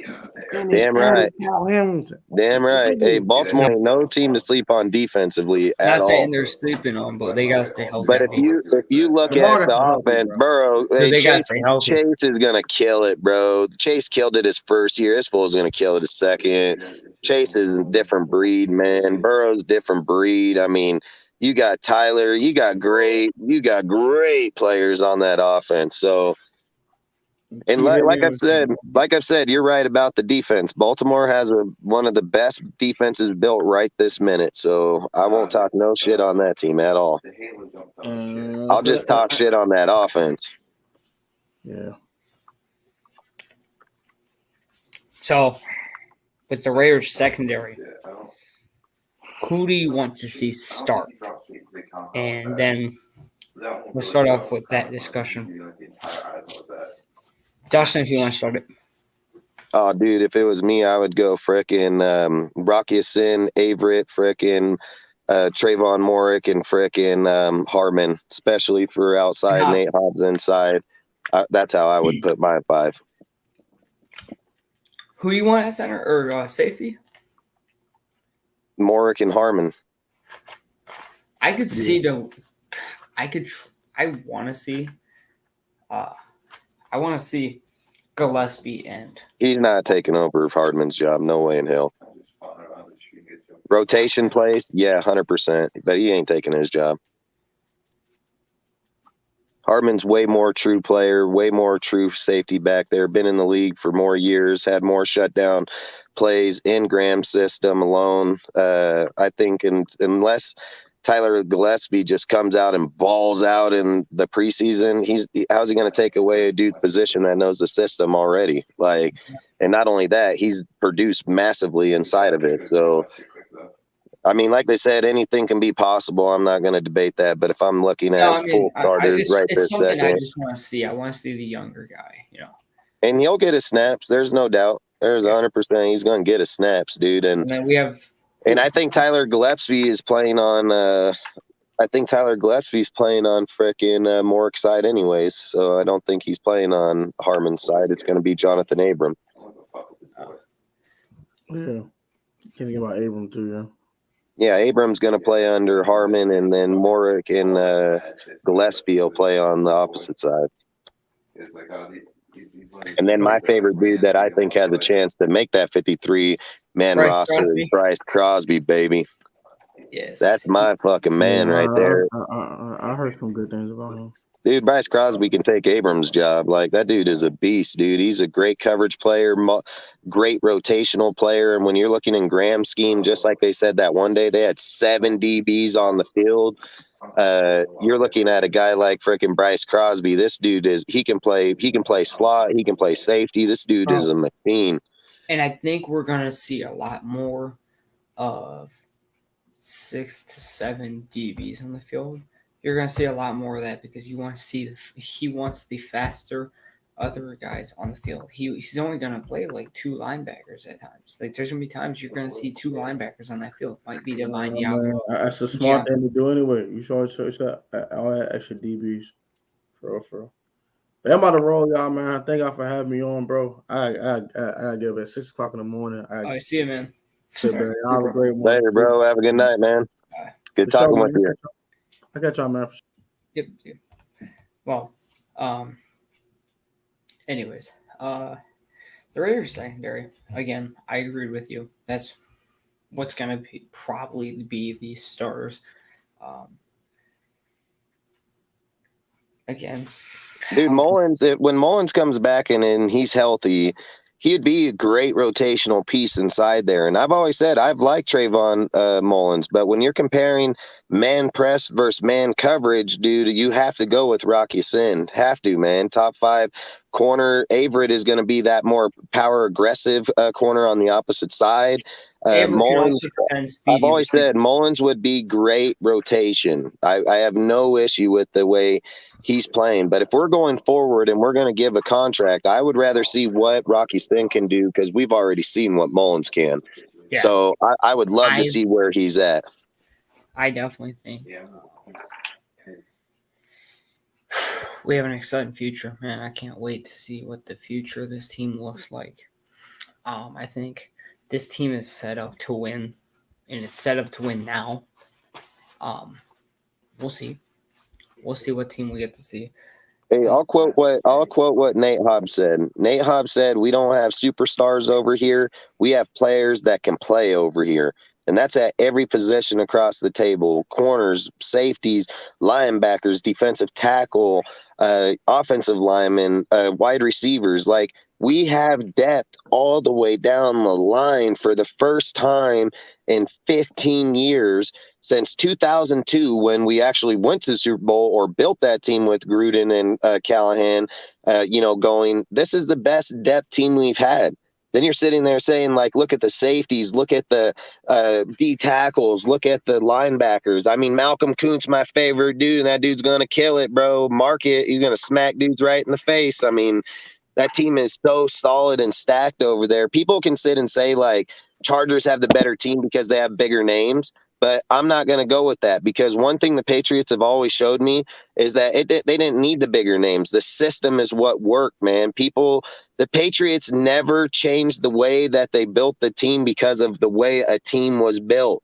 Like, that's what I speak on all the time. They didn't go out and say, "Oh man, this team's so stacked over here, we can go get big names." They got people that can play the positions and play them well. So when they rotated, it was equal value all the way across the board. That's what these guys did. Bly Nichols is a fucking beast, bro. Nose tackle, you had his best production there.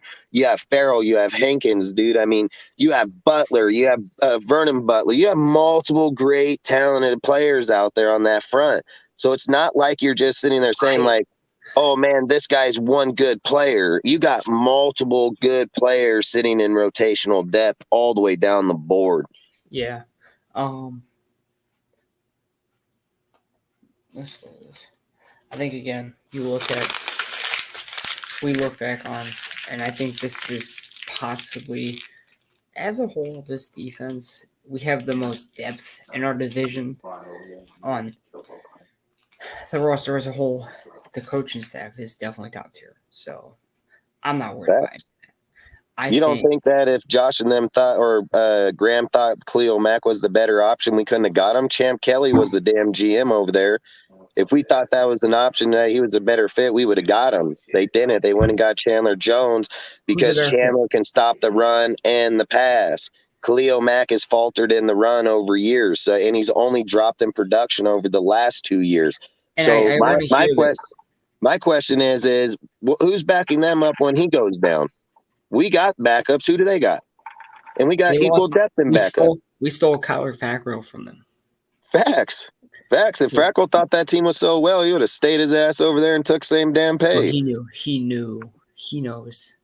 My point is, I hear this argument with Khalil Mack. Oh, he was with Chicago and all this. They want to blame Chicago.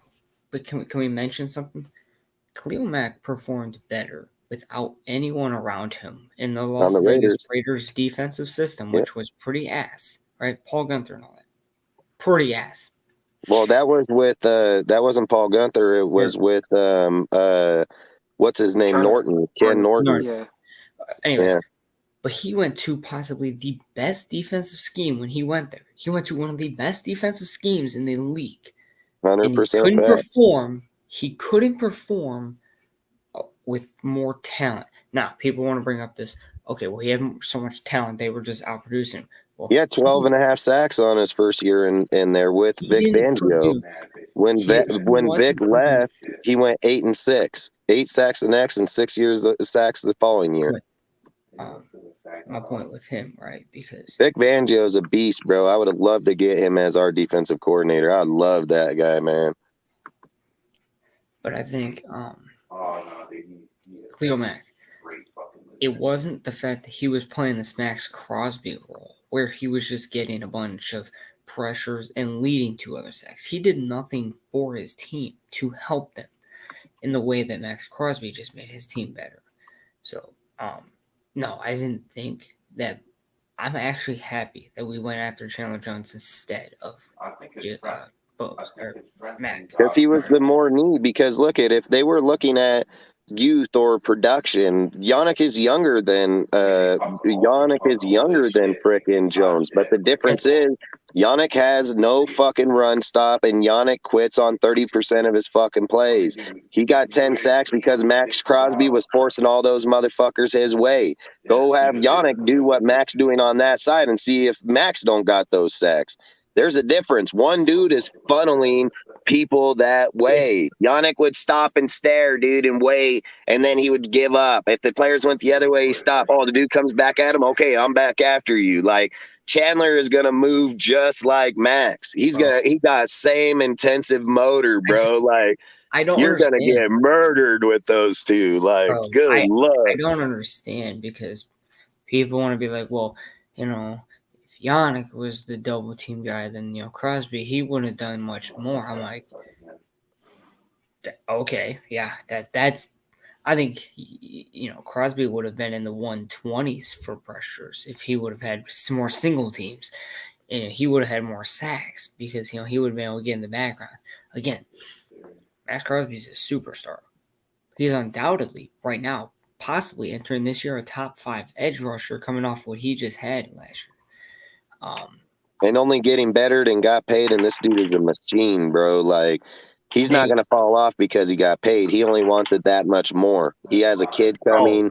This man's only doing for his kid and his family is what he can. I keep hearing this thing how we paid Crosby, and people are like, well, you paid him too quickly. No, the guy every single year in his NFL career has improved immensely.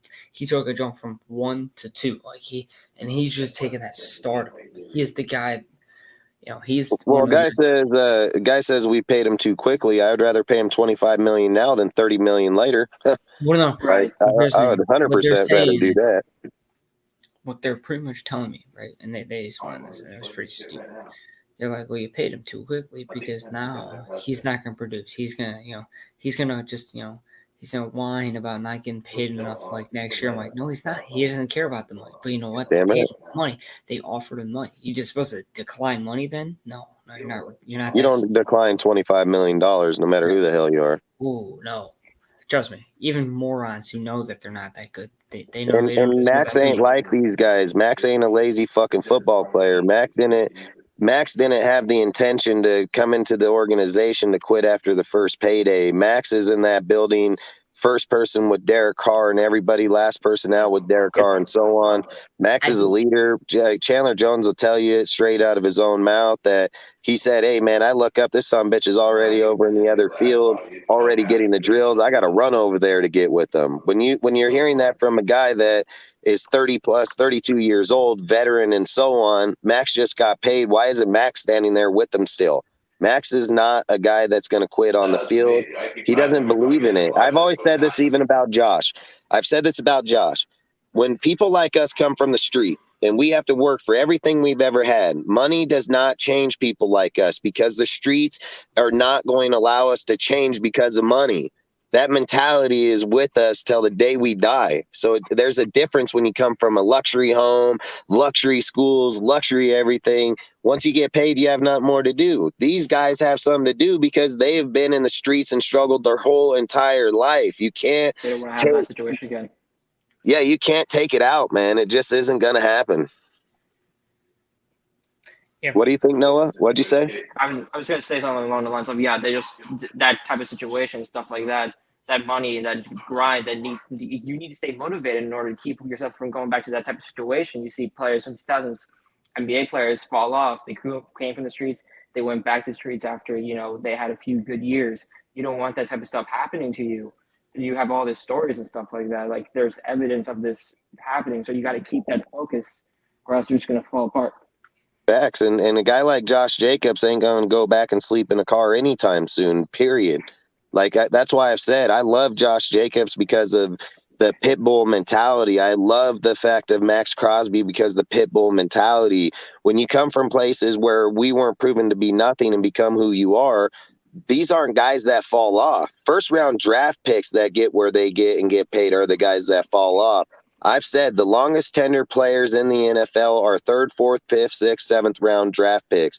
More first and second round draft picks end up out of the NFL in the first 5 years than anybody across the board because they have such a high production rate ceiling that people are expecting. And then when they falter on it, most teams don't want to take a chance on them because they say you were a first round. You get people like Solomon Thomas. You get dudes like who was the guy we had that was in top pick, and we traded that fucker off too. But long story short, when you bring people like Solomon Thomas, that was a third or fourth overall pick over there.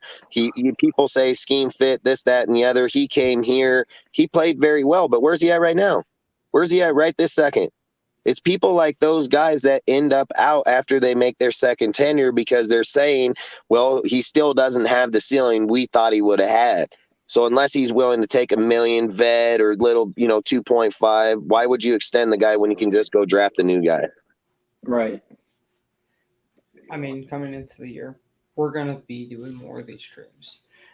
Next week, we're going to be comparing the top heavy talent and the depth of the Raiders between every division rival. We're going to get more into this Derek Carr discussion as, what can he be with an actual offense and how will this O-line perform, will it perform up to its expectations. And we got to talk like Darren Waller. What can he do in a fully healthy season again with Darren Waller having Devontae and Hunter Renfrow? We're going to talk all that, right? You've always, Derek Carr has always had the Waller Renfrow connection, and he was able to exploit that between them because people had to pick and choose. When you're throwing Devontae Adams over there now, you're like, what the fuck, dude? Like, I don't care what people say about the Chargers. You can have all the best players you want over there. You can still only single cover certain players. So now you're saying that the people that you put over there are better than our wide receivers that are the best in the league? I'm highly doubting that. People are going to get open. People are still going to make plays, man. Like, you can go stack up in each position. You're not going to double team and triple team certain players. So that means every person on that opposite side is going to be man to man, and they're going to have to play man to motherfucking man. And you're telling me Hunter Renfrow with this 3-move, people are going to get him stopped? Sure, I bet. Waller being as tall as he is, as fast as he is, playing out of the flex or out of the tight end, good damn luck. Then you're going to have fucking Devontae Adams that's been triple covered and still beat ass. Like, good luck. J.C. Jackson been dusted on by Devontae Adams, and J.C. Jackson has stopped Devontae. I'm not going to argue that. Did you guys see this video? We all know who Jalen Guyton is, right? He's the 4th or 5th best receiver on the Chargers. This man was dusting the floor with J.C. Jackson's face. Like, he was just routing this man up. And I thought about that. I'm like, so this is the guy who can't defend a 5th option wide receiver is supposed to defend the best receiver in football. The thing I've said about J.C. Jackson, and I strongly believe this, Bill Belichick didn't try to trade him. Bill Belichick didn't even try to re-sign him. So that tells me Bill Belichick thinks he's scheme fit only and he ain't going to be danger to anybody else.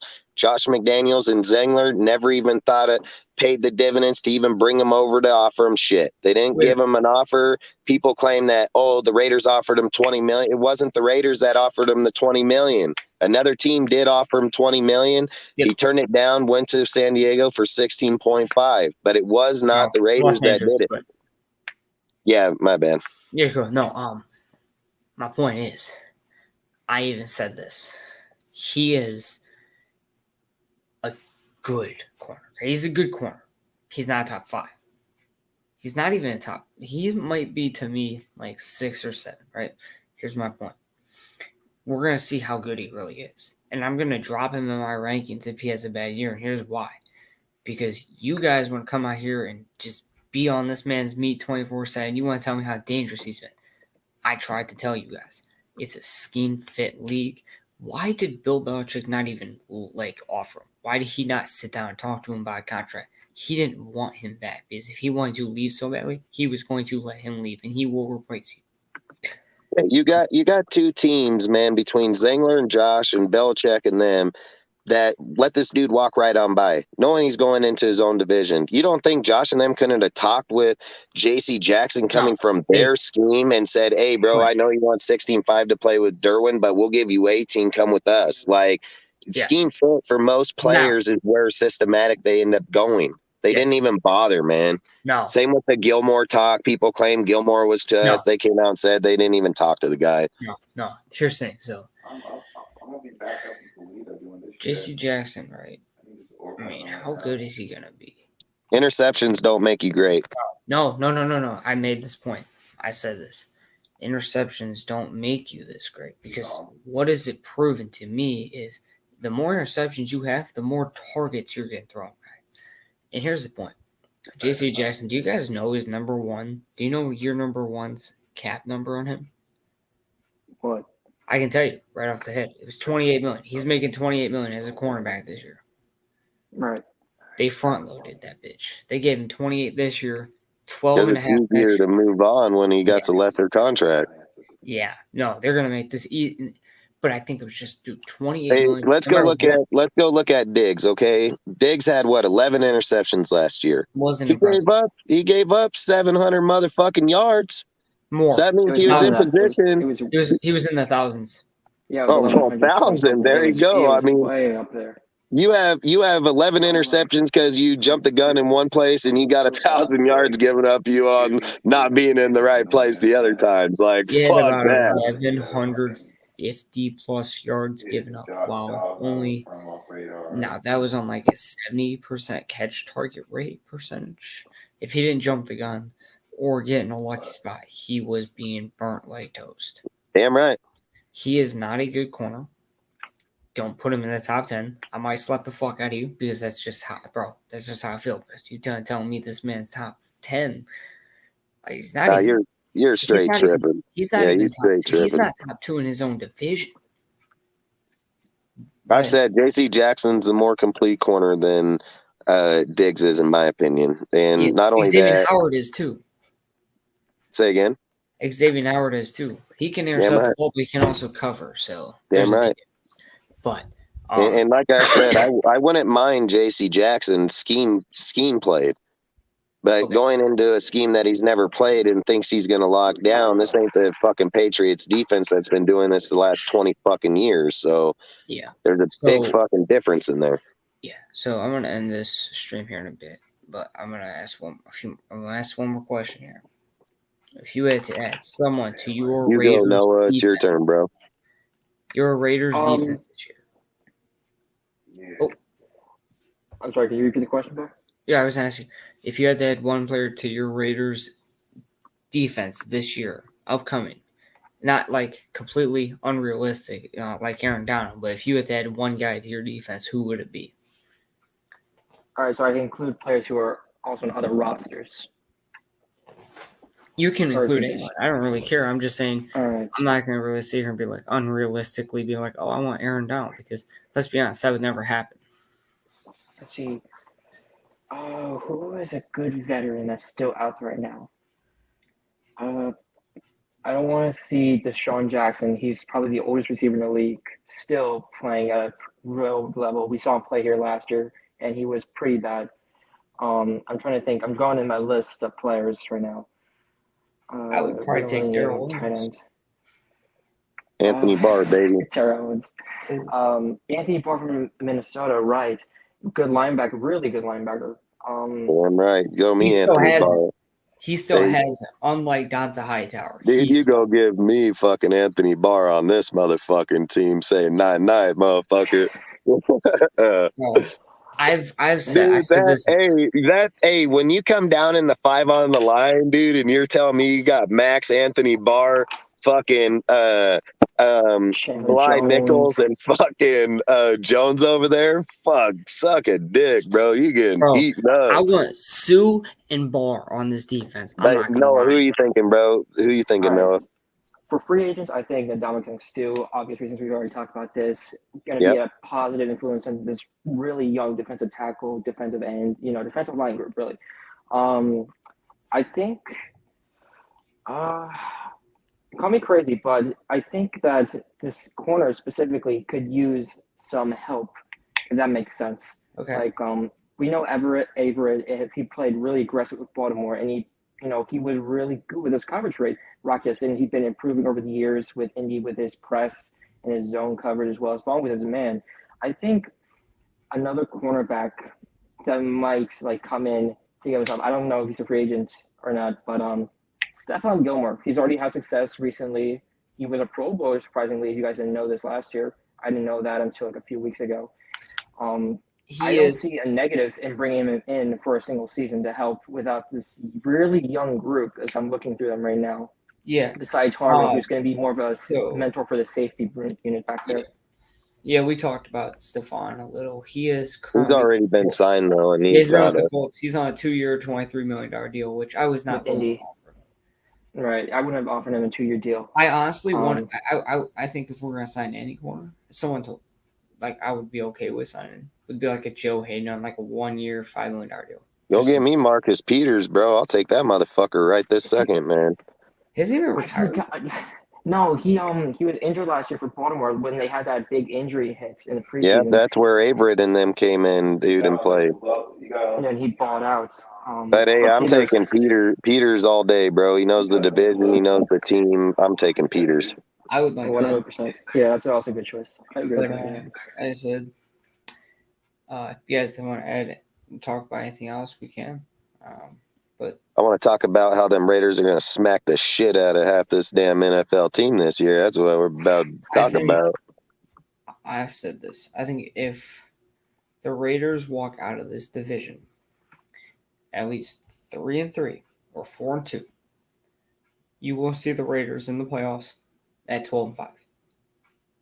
If we go 4-2 in this division, I'm confident enough to say 12-5.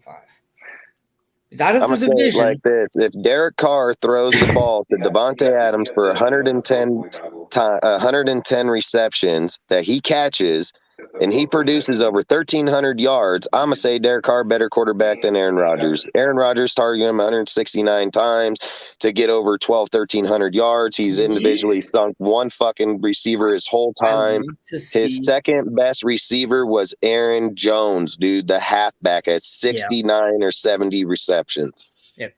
I think Derek Carr will get more done in lesser throws. Mark it. No, Devontae's this year will be the most impressive year of Devontae's career because it's going to be the target share to the efficiency for me.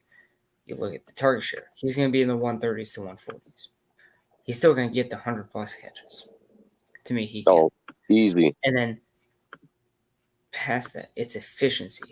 I would rather go with 1,300 yards on a 130 target share on 110-plus catches than 170 catches or 170 targets, 110 catches with only 1,400 yards.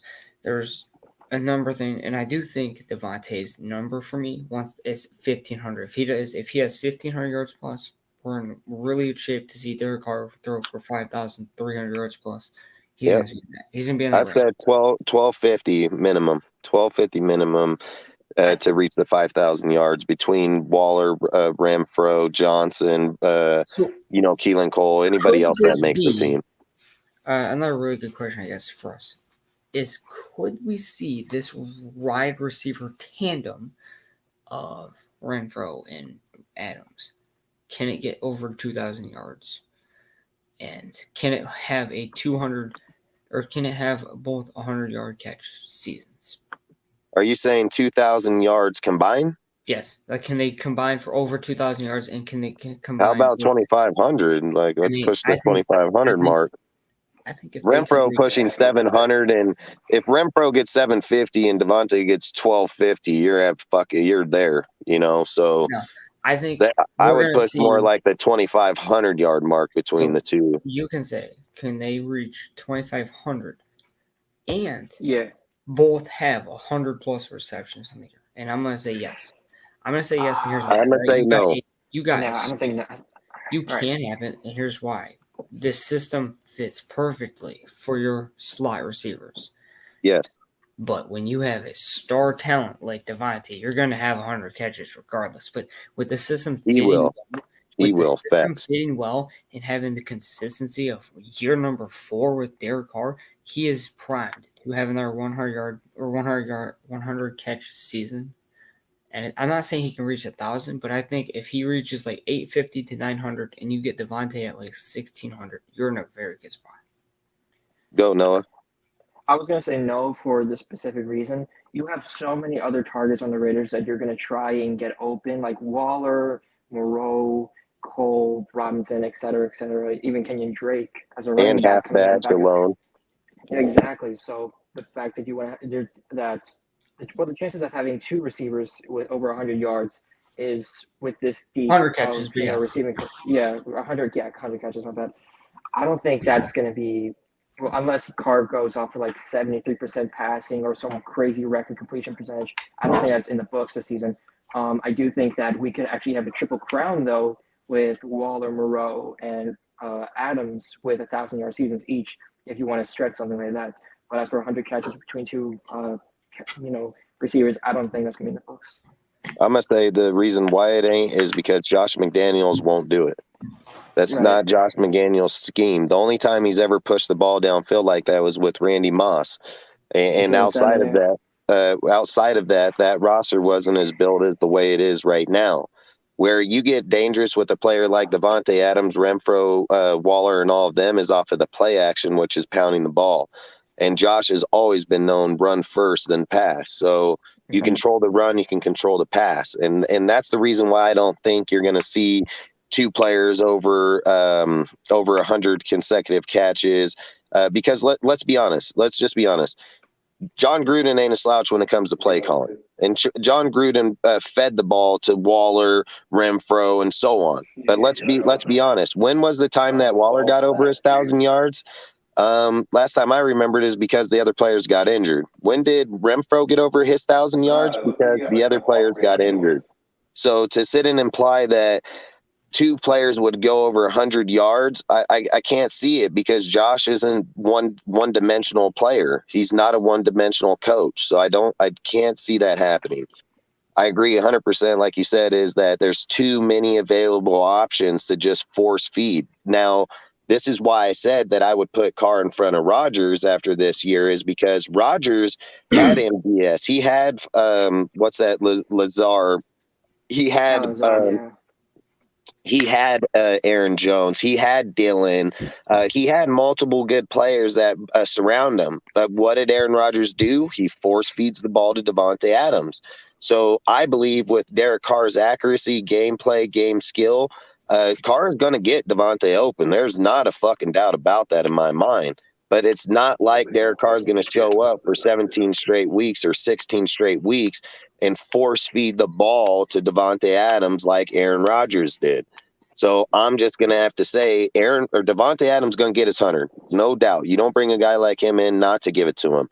Your Renfro and Waller's production is going to change. They're not going to be force-fed the same way. No. They're going to get more schemed open. They're going to get more schemed open because of a player like Devontae Adams and other players. Those 2 can get like maybe 700-800. I think they'll be at with both, right both around 700-800. I want to see 800 plus between these 3 every That's single what year. I think. Devontae over 1,000, Renfro and Waller over 800 apiece. And then I think between these 3, having about 280, 300 catches between them 3, that's not a crazy number to throw out there. Not crazy at all. No. Again, you're going to look and then you're also looking at that if we go out there, we have 3 players that have that. That means Josh just said, fuck the run game and pass that motherfucker all day long, and then you got to go like this. We're the 5th hardest strength schedule on the NFL. You're running the ball to run the clock, dude. Like you're not going to sit and just force feed the ball downfield. Like we have the 5th hardest schedule. So Josh is going to go out there. He's going to do like he did in the New England. He's going to pound that fucking ball down your neck. He's going to let Derek Carr open up that field and say, night, So that's why I think the Chargers, I think we win 1-1. I think the Chiefs, I'm hoping 1-1 because the Chiefs have had our number, bro. They've always had our number. So it doesn't matter. When Patrick Graham gets here and he knows how to scheme,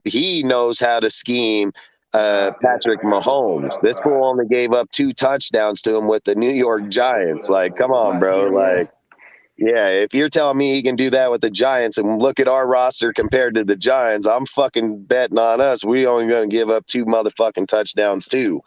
And then let's go look at this. They can't stop Derek Carr. Derek Carr competing with the Chiefs at 30 plus points in a game, 30 fucking points in a game. And that's with the shitty ass offense.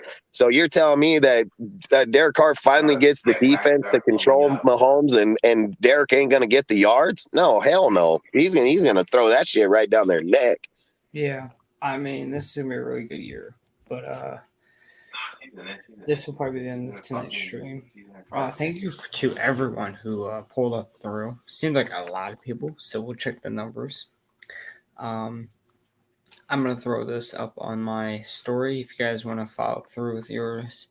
Put it up on your stories too. And Dustin, if you want to throw it into our chat. Yeah, I'll take it. Discord. Yes, sir. And we're going to try and get this up to like 200 views. But everyone who subbed, the 5 people who subbed while you came through, thank you. Spread the word and let's get me to 100 subs because we're hitting 70 here soon. So I will see you guys for my next stream next Wednesday night, same time. I think that's what I'm going to just plan on doing for now. And if you want to keep joining Noah and Dustin, we're going to keep going. All right. Yep. Hell yeah, I like talking with Noah. You good, bro? You got good insight, so hell yeah. Thank you to everyone who came through. 2 hours is what we have tonight. We're going to try and do this every stream. I will see you guys next stream.